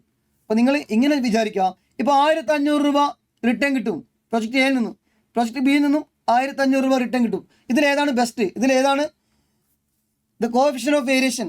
കോഎഫിഷ്യന്റ് CV ചോദിച്ചോ, കോഎഫിഷ്യന്റ് ഓഫ് വേരിയേഷൻ ചോദിച്ചാൽ അത് ഇക്വേഷൻ വെച്ച് ചെയ്യാം. ഇപ്പോൾ ഞാൻ ഈ ക്വസ്റ്റിൻ്റെ ആൻസർ മാത്രമല്ല പറഞ്ഞത്. ഇതിലേതാണ് റിസ്ക് കുറഞ്ഞ പ്രൊജക്റ്റ്? അങ്ങനെ ഒരു ക്വസ്റ്റ്യൻ വരികയാണ്. ഇതിലേത് പ്രൊജക്റ്റിലാണ് റിസ്ക് കുറവ്? ഇങ്ങനെ ഒരു ക്വസ്റ്റ്യൻ വരികയാണ്. ഇതിലേത് പ്രൊജക്റ്റിലാണ് റിസ്ക് കുറവ്? ഇപ്പോൾ പെർസെൻറ്റേജ് തന്നെ നോക്കണ്ട, ഇതിൻ്റെ ആൻസർ നമുക്ക് ചെയ്യാം. അതവിടെ നിൽക്കട്ടെ. ഇപ്പോൾ എൻ്റെ ക്വസ്റ്റ്യൻ ഇതാണ്. എക്സാമിന് ഇങ്ങനെ വരികയാണ്. A എന്ന് പറഞ്ഞ റിട്ടേൺ എമൗണ്ട് പറയാണ് 1,500 രൂപ റിട്ടേണും, Bയിൽ 1,500 രൂപയാണ് റിട്ടേൺ. അപ്പോൾ രണ്ടിനും റിട്ടേൺ സെയിമാണ്. അപ്പോൾ സ്റ്റാൻഡേർഡ് ഡീവിയേഷൻ ഇത് 200 രൂപയും ഇത് 100 രൂപയാണ്. അപ്പോൾ ഇതിലേതിലാണ് റിസ്ക് കൂടുതൽ? അങ്ങനെ ഒരു ക്വസ്റ്റ്യൻ വരാം, MCQ ക്വസ്റ്റ്യൻ വരാം. അപ്പോൾ ഇതിലേതിലാണ് റിസ്ക് കൂടുതൽ? അപ്പോൾ നമ്മൾ പെട്ടെന്ന് നോക്കുമ്പം ഓക്കെ 200 രൂപ ഡീവിയേഷൻ വരുന്നുണ്ട്, റിട്ടേൺ നിന്ന് 200 രൂപ ഡീവിയേഷൻ വരുന്നുണ്ട്. അതിൻ്റെ മീനിങ് എന്താ? 1500 രൂപയാണ് നമ്മുടെ എക്സ്പെക്റ്റ് ചെയ്യുന്ന റിട്ടേൺ എങ്കിൽ അതിൽ 200 രൂപ റിസ്ക് ആണ്. 200 രൂപ വേരിയേഷൻ വരുന്ന എമൗണ്ട് റിസ്ക് ആണ്. ഇതിൽ 1500 രൂപയാണ് റിട്ടേൺ എങ്കിൽ അതിൽ 100 രൂപയാണ് എന്ത് റിസ്ക് വരുന്നത്. അപ്പോൾ നമ്മൾ ഇത് ഒരിക്കലും ഏതാ ബെസ്റ്റ് എന്ന് കമ്പയർ ചെയ്യാൻ ഒറ്റയടിക്ക് പറയാൻ പറ്റില്ല. ഇത് ഓക്കെയാണ്. ഇത് രണ്ടും റിട്ടേൺ സെയിം ആയതുകൊണ്ട് ഇവിടെ ഓക്കെ. ഇവിടെ നമുക്ക് പറയാം പ്രോജക്റ്റ് എയിലാണ് റിസ്ക് കൂടുതൽ. കാരണം ഹയസ്റ്റ് ഡീവിയേഷൻ വരുന്നത് ഇവിടെയാണ്. പ്രോജക്റ്റ് ബിയിൽ റിസ്ക് കുറവാണ്. ബട്ട് ഇവിടെ 1500 പകരം 2500 ആണെങ്കിൽ നമുക്ക് പ്രൊജക്റ്റ് എയിലാണ് റിട്ടേൺ റിസ്ക് കൂടുതൽ എന്ന് പറയാൻ പറ്റില്ല. കാരണം രണ്ടിൻ്റെ റിട്ടേൺ വ്യത്യാസമുണ്ട്. ഉണ്ടെങ്കിൽ നമുക്ക് ഒരിക്കലും സ്റ്റാൻഡേർഡ് ഡീവിയേഷൻ എന്ന് പറഞ്ഞ ടൂൾ ഉപയോഗിച്ചിട്ട് റിസ്ക് ഏതാണെന്ന് പറയാൻ പറ്റില്ല. രണ്ടിൻ്റെ റിട്ടേൺ വ്യത്യാസം ഉണ്ടെങ്കിൽ ഒരിക്കലും സ്റ്റാൻഡേർഡ് റൂൾ ഉപയോഗിച്ചിട്ട് സ്റ്റാൻഡേർഡ് ഡീവിയേഷൻ്റെ ഇത് ഉപയോഗിച്ചിട്ട് ഒരിക്കലും പറയാൻ പറ്റില്ല. കാരണം നിങ്ങൾ എക്സാം കണ്ടക്ട് ചെയ്തിട്ട് 50-ൽ നിങ്ങൾക്ക് 30 മാർക്ക് കിട്ടി, 50-ൽ 30 മാർക്ക് കിട്ടി, വേറൊരാൾക്ക് 100-ൽ 40 മാർക്ക് കിട്ടി. ഇതിലേതാ ബെസ്റ്റ് എന്ന് കമ്പയർ ചെയ്യാൻ പറ്റില്ല. ഒറ്റയടിക്ക് എമൗണ്ട് വെച്ച് കമ്പയർ ചെയ്യാൻ പറ്റില്ല, സ്റ്റാൻഡേർഡ് ഡീവിയേഷൻ വെച്ച് കമ്പയർ ചെയ്യാൻ പറ്റില്ല. അതിൻ്റെ റേഷ്യോ നോക്കണം, പെർസെൻറ്റേജ് നോക്കണം. അപ്പോൾ ഇതിൽ പെട്ടെന്ന് നോക്കുമ്പോൾ നമ്മൾ പറയും 40 ഹയസ്റ്റ് ഇതാണ്, അപ്പോൾ ഇതിലാണ് റിസ്ക് കൂടുതൽ അല്ലെങ്കിൽ ഇതിലാണ് റിട്ടേൺ കൂടുതൽ, അങ്ങനെ പറയാൻ പറ്റില്ല. 40% ഇത് 40%, 40%. ഇതെത്ര 50-ൽ 30 എന്ന് പറയുമ്പോൾ എത്ര 60%. അപ്പോൾ നമ്മൾ എന്ത് ചെയ്യണം, സ്റ്റാൻഡേർഡ് ഡീവിയേഷൻ ഡിവൈഡ് ബൈ ആ റിട്ടേൺ എടുക്കണം. സ്റ്റാൻഡേർഡ് ഡീവിയേഷൻ ഡിവൈഡ് ബൈ നമ്മളെ എക്സ് ബാർ എടുക്കണം. അപ്പോൾ ഇതിലാണ് നമ്മൾ എന്ത് ചെയ്യുന്നത്, കോഎഫിഷ്യൻ്റ് ഓഫ് വേരിയേഷൻ എന്ന് പറഞ്ഞാൽ ആ ടൂൾ കൊണ്ടുവരുന്നത്, അല്ലാതെ ചുമ്മാ കൊണ്ടുവരുന്നില്ല. ഈ സംഭവം ഈ കോഎഫിഷ്യൻ്റ് ഓഫ് എവിടെ കോഎഫിഷ്യൻ്റ് ഓഫ് വേരിയേഷൻ എന്ന് പറഞ്ഞ ടൂൾ പഠിക്കുന്നത് എന്തിനാണ്, ശരിക്ക് ഏതിലാണ് റിസ്ക് കൂടുതൽ അതറിയണമെങ്കിൽ രണ്ടിൻ്റെയും റിട്ടേൺ ഡിഫറൻസ് ആണെങ്കിൽ അല്ലെങ്കിൽ ഞാനിപ്പോൾ രണ്ടിൻ്റെ വാല്യൂ ചെയ്ത ഇത് 50-ഉം ഇത് 100-ലും വാല്യൂ ചെയ്തു, 50-ൽ 30-ഉം 100-ൽ 40-ഉം. സോ അങ്ങനെ കമ്പയർ ചെയ്യണം. അപ്പോൾ നമുക്ക് എന്ത് കിട്ടും, ഇൻഡെക്സ് കിട്ടും, അല്ലെങ്കിൽ ആ ഒരു പെർസെൻറ്റേജ് കിട്ടും. അപ്പോൾ അതിനാണ് നമ്മൾ CV എന്ന് പറഞ്ഞ കോൺസെപ്റ്റ് കൊണ്ടുവരുന്നത്. അപ്പോൾ ഇതാണ് സ്റ്റാൻഡേർഡ് ഡീവിയേഷൻ എങ്കിൽ കോഎഫിഷ്യൻ്റ് ഓഫ് വേരിയേഷൻ കണ്ട ഇക്വേഷൻ എന്താ, standard deviation divide by expected return. So standard deviation divide by expected return. അപ്പോൾ ഇവിടെ നിങ്ങൾ എത്ര നോക്കിയേ, ഇവിടെ നിങ്ങൾ സ്റ്റാൻഡേർഡ് ഡീവിയേഷൻ പ്രൊജക്റ്റ് എയുടെ സ്റ്റാൻഡേർഡ് ഡീവിയേഷൻ എന്താ, പ്രൊജക്റ്റ് എയുടെ സ്റ്റാൻഡേർഡ് ഡീവിയേഷൻ 20 ആണ്. 20 ഡിവൈഡ് ബൈ റിട്ടേൺ എത്ര 15, 0.2 ബൈ 0.15 എത്ര വരും 1.33. ഇതെത്ര വരും 10 രൂപ ഡിവൈഡ് ബൈ 15 0.66. സോ 1.33 0.66 ഏതാ 1.33 0.66. ഇതാണ് ആൻസർ കറക്റ്റ്. അപ്പോൾ ഇത് മാത്രമല്ല പഠിക്കേണ്ടത്, ഇത് മാത്രം പഠിക്കരുത്, നിങ്ങൾ സ്റ്റാൻഡേർഡ് ഡീവിയേഷൻ്റെ കോൺസെപ്റ്റ് അറിയണം. സ്റ്റാൻഡേർഡ് ഡീവിയേഷൻ എന്ന് പറഞ്ഞു കഴിഞ്ഞാൽ നമുക്ക് യൂസ് ചെയ്യാൻ പറ്റുന്ന ടൂളാണ്, റിസ്ക് മെഷർ ചെയ്യാൻ പറ്റുന്ന യൂസ് ചെയ്യുന്ന ടൂളാണ്. ബട്ട് സ്റ്റാൻഡേർഡ് ഡീവിയേഷൻ എപ്പോഴും യൂസ്ഫുൾ ആവില്ല. കാരണം രണ്ടിൻ്റെ റിട്ടേൺ ഡിഫറൻ്റ് ആണെങ്കിൽ ഞാൻ നേരത്തെ പറഞ്ഞ പോലെ ഒന്ന് 50-ഉം ഒന്ന് 100-ഉം. 50 റിട്ടേൺ കിട്ടുന്നിടത്തിൽ 30 സ്റ്റാൻഡേർഡ് ഡീവിയേഷൻ, 100 റിട്ടേൺ കിട്ടുന്നിടത്തിൽ 40 സ്റ്റാൻഡേർഡ് ഡീവിയേഷൻ. ഇങ്ങനെ വരുന്ന കേസിൽ നമുക്ക് 40 ഹയസ്റ്റ് അങ്ങനെ പറയാൻ പറ്റില്ല, അല്ലെങ്കിൽ റിസ്ക് കൂടുതൽ അങ്ങനെ പറയാൻ പറ്റില്ല. അപ്പം നമ്മൾ എന്ത് ചെയ്യണം, ഇത് കമ്പയർ ചെയ്യണം. അതിനാണ് നമ്മൾ എന്ത് ചെയ്യുന്നത്, ഇത് സ്റ്റാൻഡേർഡ് ഡീവിയേഷൻ ആയിരുന്നു, ഇതെന്തായിരുന്നു റിട്ടേൺ ആയിരുന്നു. സോ ഇതെന്താ എക്സ് ബാർ ആണ്. ഇക്വേഷൻ എന്താ, coefficient of variance is equal to standard deviation divide by X bar. അതാണ് അതിൻ്റെ കോൺസെപ്റ്റ്. അപ്പോൾ കോഎഫിഷ്യൻ്റ് ഓഫ് വേരിയൻസ് 0.2, ഇതിന് മീനിങ് എന്താ, കോഎഫിഷ്യൻ്റ് ഓഫ് വേരിയൻസ് 0.2 പറഞ്ഞു കഴിഞ്ഞാൽ 1 രൂപയാണ് റിട്ടേൺ എങ്കിൽ അതിൽ 0.2 എന്താണ് റിസ്ക് ആണ്, 20% റിസ്ക് ആണ്. കോഎഫിഷ്യൻ്റ് ഓഫ് വേരിയൻസ് 0.6 എന്ന് പറഞ്ഞു കഴിഞ്ഞാൽ 1 രൂപയാണ് റിട്ടേൺ എങ്കിൽ 66% എന്താ റിസ്ക് ആണ്. അപ്പോൾ അത് എപ്പോഴും കമ്പയർ ചെയ്യാം. ഇപ്പോൾ കോഎഫിഷ്യൻ്റ് ഓഫ് വേരിയൻസ് കൂടുതലാണെങ്കിൽ MCQ വരാം, കോഎഫിഷ്യൻ്റ് ഓഫ് വേരിയൻസ് കൂടുതലാണെങ്കിൽ റിസ്ക് കൂടുതലാണ്. കോഎഫിഷ്യൻ്റ് ഓഫ് വേരിയൻസ് കുറവാണെങ്കിൽ റിസ്ക് കുറവാണ്. ഓക്കെ, അതാണ് അതിൻ്റെ കോൺസെപ്റ്റ്. സോ MCQ ക്വസ്റ്റ്യൻ എല്ലാം എളുപ്പമുള്ള ക്വസ്റ്റ്യൻ ആയിരുന്നു, ഈസി ആയിട്ട് 30 മാർക്ക് മേടിക്കാൻ പറ്റിയ ക്വസ്റ്റ്യൻ ആയിരുന്നു. അതുകൊണ്ടാണ് നമുക്ക് നല്ല റിസൾട്ട് ഉണ്ടായിരുന്നു. ഈ തവണ നല്ല റിസൾട്ട് ഉണ്ടായിരുന്നു, എല്ലാവരും നല്ല രീതിയിൽ അറ്റൻഡ് ചെയ്തു. നമുക്ക് റാങ്ക് ഹോൾഡേഴ്സ് ഒക്കെ ഉണ്ടായിരുന്നു. അപ്പോൾ ഈ തവണയും നിങ്ങൾ എന്ത് ചെയ്യണം, നല്ല രീതിയിൽ അറ്റൻഡ് ചെയ്യുക, റാങ്ക് ഹോൾഡേഴ്സിനെ ക്രിയേറ്റ് ചെയ്യുക മാക്സിമം. ഓക്കെ, എല്ലാവരും നല്ല രീതിയിൽ അറ്റൻഡ് ചെയ്തു. അപ്പോൾ അതേപോലെ തന്നെ ഈ തവണയും എക്സാം നല്ല രീതിയിൽ അറ്റൻഡ് ചെയ്യാം, കാര്യങ്ങളൊക്കെ വ്യക്തമായിട്ട് പഠിക്കും. അതേപോലെ നെക്സ്റ്റ് സെക്ഷൻ ബിയിലേക്ക് വരുമ്പോൾ ആദ്യം ഒരു കാര്യം പറയാം, നിങ്ങൾ തിയറി ക്വസ്റ്റ്യൻ കാണുമ്പോൾ ചുമ്മാ കയറിയിട്ട് BCOMൻ്റെ എക്സാമോ അല്ലെങ്കിൽ നമ്മൾ +2 പഠിച്ച പോലെയോ ചുമ്മാ കത്തി അടിച്ച മാർക്ക് കിട്ടില്ല, അത് ആദ്യമേ മനസ്സിലാക്കും. അപ്പോൾ 7 ക്വസ്റ്റ്യൻസിൽ നിങ്ങളോട് 5 അറ്റൻഡ് ചെയ്യാൻ പറയുമ്പോൾ ഇതേപോലെ ഒരു തിയറി ക്വസ്റ്റ്യൻ വരുമ്പോൾ അറിയുന്ന ആണെങ്കിൽ മാത്രം ഒരു 60% അല്ലെങ്കിൽ 80% അറിയാം എന്നുണ്ടെങ്കിൽ മാത്രം നിങ്ങൾ എന്ത് ചെയ്താൽ മതി, അറ്റൻഡ് ചെയ്താൽ മതി. ചുമ്മാ നിങ്ങൾക്ക് തോന്നിയ പോയിന്റ് എഴുതി വെച്ചാൽ മാർക്ക് കിട്ടില്ല. കാരണം സജസ്റ്റഡ് ആൻസറിൽ ഡീറ്റെയിൽ ആയിട്ട് അവർ ഡീറ്റെയിൽ ആയിട്ട് കാണിച്ചിട്ടുണ്ട്. 7 മാർക്കിൻ്റെ ക്വസ്റ്റ്യൻ. അപ്പോൾ നമ്മൾ ഗസ് ചെയ്ത് കാണിച്ച മാർക്ക് കിട്ടില്ല. അതിലും ബെറ്റർ നമ്മൾ എപ്പോഴും ക്ലാസ്സിൽ പറയുന്ന ഇതിൻ്റെ സ്ഥാനത്ത് നിങ്ങളൊരു പ്രോബ്ലം പേപ്പർ അറ്റൻഡ് ചെയ്യുമ്പോൾ പ്രാക്ടിക്കൽ ക്വസ്റ്റ്യൻ അറ്റൻഡ് ചെയ്യുമ്പോൾ ആ പ്രാക്ടിക്കൽ ക്വസ്റ്റ്യൻ നിങ്ങൾക്ക് 100% അറിയില്ലെങ്കിൽ പോലും നിങ്ങൾ ചെയ്യുന്ന ഓരോ സിറ്റുവേഷൻ, ഇപ്പോൾ PV റേഷ്യോ, BP, അപ്പോൾ ഓരോ സ്റ്റെപ്പിന് നിങ്ങൾക്ക് എന്ത് കിട്ടും? മാർക്ക് കിട്ടും. അപ്പോൾ 100% അല്ലെങ്കിൽ അത്രയും കോൺഫിഡൻസ് ഉണ്ടെങ്കിൽ മാത്രം നിങ്ങൾ എന്ത് ചെയ്താൽ മതി? തിയറി ക്വസ്റ്റ്യൻസ് അറ്റൻഡ് ചെയ്താൽ മതി. അല്ലെങ്കിൽ സ്കിപ്പ് ചെയ്തോ. അതിന് പകരം ഒരു എത്ര ടഫുള്ള ക്വസ്റ്റ്യൻ ആണെങ്കിൽ പോലും, പ്രാക്ടിക്കൽ ക്വസ്റ്റ്യൻ എത്ര ടഫാണെങ്കിലും അറ്റൻഡ് ചെയ്യുമ്പോൾ നിങ്ങൾക്ക് അതിനനുസരിച്ച് മാർക്ക് കയറി വരും. ഇതങ്ങനെയല്ല, അത് ചുമ്മാ ഗസ് ചെയ്ത മാർക്ക് കിട്ടില്ല. തിയറി ചുമ്മാ ഗസ് ചെയ്ത മാർക്ക് കിട്ടില്ല. അത് കറക്റ്റ് ആൻസർ, കറക്റ്റ് സജസ്റ്റഡ് ആൻസറിൽ ഉള്ളതുപോലെ തന്നെ കുറേ വാക്കും കാര്യങ്ങളൊക്കെ അങ്ങനെ കിട്ടും. ഓക്കെ, സോ തിയറി ഞാൻ സ്കിപ്പ് ചെയ്യാണ്. നമുക്കറിയാം, ഡിഫറൻസ് മാത്രം നോക്കിയാൽ മതി. അത് നിങ്ങൾ വായിച്ച് പഠിക്കുക, അത് ഓൾറെഡി ഉണ്ട്. പിന്നെ അതേപോലെ നമ്മൾ പ്രതീക്ഷിച്ച ഒരു ക്വസ്റ്റ്യൻ അല്ലായിരുന്നു വന്നത്. ABCയിൽ നോർമൽ ചോദിക്കുന്ന ഒരു ക്വസ്റ്റ്യൻ വന്നിട്ടില്ല. വളരെ സിമ്പിളായിട്ടുള്ള ഒരു ക്വസ്റ്റ്യൻ ചോദിച്ചു. വളരെ സിമ്പിൾ. അപ്പോൾ അവർ ഈ ക്വസ്റ്റ്യൻ ഇവിടെ കൊണ്ടുവരാൻ കാരണം, ഈ ക്വസ്റ്റ്യൻ പ്രിപ്പയർ ചെയ്ത ആൾക്കാർ നിങ്ങൾ 100% കോൺഫിഡൻസ് കൂടി പഠിച്ചിട്ടുണ്ടെന്ന രീതിയിലാണ്. ABC ക്വസ്റ്റ്യൻ പഠിക്കുന്ന ഒരു സ്റ്റുഡൻറ്റ് ചുമ്മാ ഒരു മെഷീൻ വർക്ക് ചെയ്യും പോലെ ആദ്യം ഇത് ചെയ്യുക അങ്ങനെ പഠിക്കരുത്. അതിൻ്റെ പിന്നിൽ നടക്കുന്ന കാര്യങ്ങളൊക്കെ മനസ്സിലാക്കി വേണം നിങ്ങൾ എന്ത് ചെയ്യാൻ, അറ്റൻഡ് ചെയ്യാൻ. അല്ലെങ്കിൽ ABC ക്വസ്റ്റ്യൻ പഠിക്കുമ്പോൾ എല്ലാം കോസ്റ്റിങ്ങും ഏത് സബ്ജക്റ്റ് പഠിക്കുമ്പോഴും കോൺസെപ്റ്റ് ബേസ്ഡ് പഠിച്ച ആൾക്ക് ഇതൊക്കെ പടപടയും പറഞ്ഞ് ഈസിയായിട്ട് ചെയ്യാൻ പറ്റിയ ക്വസ്റ്റ്യൻ. 7 മാർക്കിൻ്റെ സിമ്പിൾ ക്വസ്റ്റ്യൻ. അപ്പോൾ ഫസ്റ്റ് ചോദിച്ചിരിക്കുന്നത് ഇത്രയേ ഉള്ളൂ. അതായത് ഇത് കമ്പനി ഒരു ബാച്ച് പ്രൊഡ്യൂസ് ചെയ്ത് വെച്ചിട്ടുണ്ട്. ഒരു ബാച്ച് കമ്പനി പ്രൊഡ്യൂസ് ചെയ്യുന്നുണ്ട്. അതിൽ 5200 ബാച്ച് സൈസ് 5200 കോമ്പോണൻസാണ്. അപ്പോൾ ഒരു ബാച്ചിൽ 5200 എണ്ണം പ്രൊഡ്യൂസ് ചെയ്ത് വെച്ചിട്ടുണ്ട്. എന്നിട്ട് അതിന് വേണ്ടിയിട്ട് material cost 2,60,000. So material cost, direct material ആ ബാച്ചിൻ്റെ കോസ്റ്റ് എത്ര? 2,60,000 പ്ലസ് ഡയറക്റ്റ് ലേബർ എത്ര? 4,90,000. സോ എന്ത് കിട്ടി? പ്രൈം കോസ്റ്റ് കിട്ടി. പ്രൈം കോസ്റ്റ് എത്ര വരും? 2,60,000 പ്ലസ് 4,90,000. 7,00,000 എന്ത് കിട്ടി? 50,000 എന്ത് കിട്ടി? പ്രൈം കോസ്റ്റ് കിട്ടി. ഇനി എന്തുകൂടെ കണ്ടുപിടിക്കണം? ഓവർഹെഡ്സ് കൂടെ കണ്ടുപിടിക്കണം. ഓവർഹെഡ്സ് ഏത് മെത്തേഡ് കണ്ടുപിടിക്കണം? ആക്ടിവിറ്റി ബേസിൽ കണ്ടുപിടിക്കണം. നിങ്ങൾ ഒന്നും ചെയ്യേണ്ട ആവശ്യമില്ല. ക്വസ്റ്റ്യനിൽ അവരെന്ത് തന്നിട്ടുണ്ട്? ആക്ടിവിറ്റി കോസ്റ്റ് പൂൾ തന്നിട്ടുണ്ട്. ഓരോ ആക്ടിവിറ്റി അവർ ക്ലാസിഫൈ ചെയ്ത് തന്നിട്ടുണ്ട്.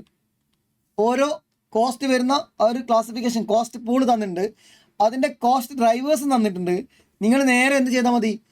നമ്മുടെ ബാച്ച് ഈ ഒരു ബാച്ചിന് വേണ്ടിയിട്ടുള്ള എത്ര എണ്ണം തന്നിട്ടുണ്ട്, എല്ലാം തന്നിട്ടുണ്ട്. നിങ്ങൾ ആദ്യം ഫസ്റ്റ് ക്വസ്റ്റ്യൻ എന്താ? കോസ്റ്റ് ഡ്രൈവർ റേറ്റ്സ് കണ്ടുപിടിക്കും. കോസ്റ്റ് ഡ്രൈവർ റേറ്റ്സ് കണ്ടുപിടിക്കാൻ വേണ്ടിയിട്ട് കോസ്റ്റ് തന്നിട്ടുണ്ട്, അതിൻ്റെ നമ്പർ തന്നിട്ടുണ്ട്. നേരെ ഡിവൈഡ് ചെയ്യാം. ഞാനിപ്പോൾ ഇങ്ങനെ ചെയ്യാണ്. 11,60,000 ഡിവൈഡ് ബൈ 2,200. ഇങ്ങനെ ചെയ്തപ്പോൾ 527.27 അപ്പം മെറ്റീരിയൽ പ്രൊക്യൂർമെൻറ്റിന് കോസ്റ്റ് വരുന്നത് 527.27. ഓക്കെ, അപ്പോൾ ഒരു ഓർഡറിന് 527.27. അപ്പോൾ ഇവിടെ 52 ഓർഡർ കൊടുത്തിട്ടുണ്ട്. So into 52. അപ്പോൾ എനിക്ക് എത്ര കിട്ടി? ഓവർഹെഡ്സ് ഞാനിവിടെ ടോട്ടൽ ഇങ്ങനെ കാണിക്കണം. ഓവർഹെഡ്സ് വർക്കിംഗ് നോട്ടിൽ ഡീറ്റെയിൽ കാണിക്കാം. എത്ര? 2,727,418.18. അത്രയാണ്. ഈ ഒരു ബാച്ചിന് 52 തവണ നമ്മൾ എന്ത് ചെയ്തു? ഓർഡർ കൊടുത്തിട്ടുണ്ട്. ഒരു തവണ ഓർഡർ കൊടുക്കാൻ വേണ്ടി വരുന്ന ആ ഒരു ഡ്രൈവിംഗ് റേറ്റ് ആണ് കോസ്റ്റ് ഡ്രൈവർ. ഏതാണോ കോസ്റ്റിനെ ഡ്രൈവ് ചെയ്ത് കൊണ്ടുവന്നത്, എന്ത് ആക്ടിവിറ്റി കൂടുമ്പോഴാണോ ആ പെർട്ടിക്കുലർ കോസ്റ്റ് കൂടുന്നത്. മെറ്റീരിയൽ പ്രൊക്യൂർമെൻറ്റ് കോസ്റ്റ് കൂടുമ്പോൾ, അതായത് നിങ്ങൾ എത്ര തവണ ഓർഡർ കൊടുക്കുന്നോ അത്രയും പ്രോസസ്സും കാര്യങ്ങളൊക്കെ നടക്കും. സോ ഇവിടെ നമ്പർ ഓഫ് ഓർഡേഴ്സ് ആണ് അതിൻ്റെ കോസ്റ്റ് ഡ്രൈവർ. അപ്പോൾ ഒരു തവണ ആ പെർട്ടിക്കുലർ ആക്ടിവിറ്റി ചെയ്യുമ്പോൾ 527 രൂപ. ഈ ഒരു ബാച്ചിന് 52 തവണ ചെയ്തിട്ടുണ്ട്. 52 ഇൻറ്റു ഇവിടെ കിട്ടിയ ആൻസർ. ഓക്കെ, ഇനി 5 ലക്ഷം ഡിവൈഡ് ബൈ 1360 എത്ര വരും? 367 വരും. 367 രൂപ. 360 ഇവർ റൗണ്ട് ചെയ്താണ്. റൗണ്ട് ചെയ്യുമ്പോൾ ടെക്സ്റ്റ് ബുക്കിൽ ആൻസർ കറക്റ്റ് കിട്ടും. 367 ഇൻറ്റു എത്ര തവണ മെറ്റീരിയൽ ഹാൻഡ്ലിങ്, സോ എത്ര തവണ മൂവ് ചെയ്തു, ഇൻറ്റു 36. സോ എന്തെങ്കിലും മിസ്റ്റേക്ക് ഉണ്ടെന്ന് ചെക്ക് ചെയ്യണം. ഞാനത് കാൽക്കുലേറ്റർ സ്പീഡ് ചെയ്ത് പോവാണ്. 13,235 രൂപയാണ്. 29 റൗണ്ട് ചെയ്താലും മതി. ഓക്കെ, അടുത്തത് 19,40,000. 19,40,000 രൂപ വന്നു മെയിൻ്റനൻസ് ചെയ്യാൻ വേണ്ടി. സോ എത്ര തവണ മെയിൻ്റനൻസ് ചെയ്തിട്ടുണ്ട്? Maintenance hours maintenance hours direct തന്നിട്ടുണ്ട് 16,800 തവണ 16,800 മണിക്കൂർ. അങ്ങനെയാണെങ്കിൽ ഒരു മണിക്കൂർ 115 രൂപ. ഒരു മണിക്കൂർ 115 രൂപയാണ് ആക്ടിവിറ്റി റേറ്റ് 115. അങ്ങനെ എത്ര തവണ നമ്മളെ പർട്ടിക്കുലർ ബാച്ചിന് വേണ്ടി എത്ര തവണ 1350 ഇൻറ്റു 1380 എത്ര വരും? 15,000 1,51,042 1,51,042.8. ഇങ്ങനെ ചെയ്യേണ്ട, റൗണ്ട് ഫിഗർ എടുത്താൽ മതി കേട്ടോ. ഞാൻ ഡയറക്റ്റ് ചെയ്തു പോവാണ്. അടുത്തത് 8,30,000 രൂപയാണ് ടോട്ടൽ സെറ്റപ്പ് കോസ്റ്റ് വന്നത്. അപ്പോൾ എത്ര തവണ സെറ്റ് ചെയ്തിട്ടുണ്ട്? 1,040 തവണ സെറ്റ് ചെയ്തു. അപ്പോൾ ഒരു തവണ സെറ്റ് ചെയ്യുമ്പോൾ കോസ്റ്റ് കിട്ടി 8,30,000 ഡിവൈഡ് ബൈ 1,040 തവണ സെറ്റ് ചെയ്തു. ഒരു തവണ സെറ്റ് ചെയ്യുമ്പോൾ കോസ്റ്റ് 738 അത് 798 ആക്ടിവിറ്റി റേറ്റ്. 798 ഇൻറ്റു നമ്മുടെ പർട്ടിക്കുലർ ബാച്ചിന് വേണ്ടിയിട്ട് 50 തവണ ചെയ്തു ഇൻറ്റു 50 എത്ര വരും? ഇൻറ്റു 50 എന്ന് പറയുമ്പോൾ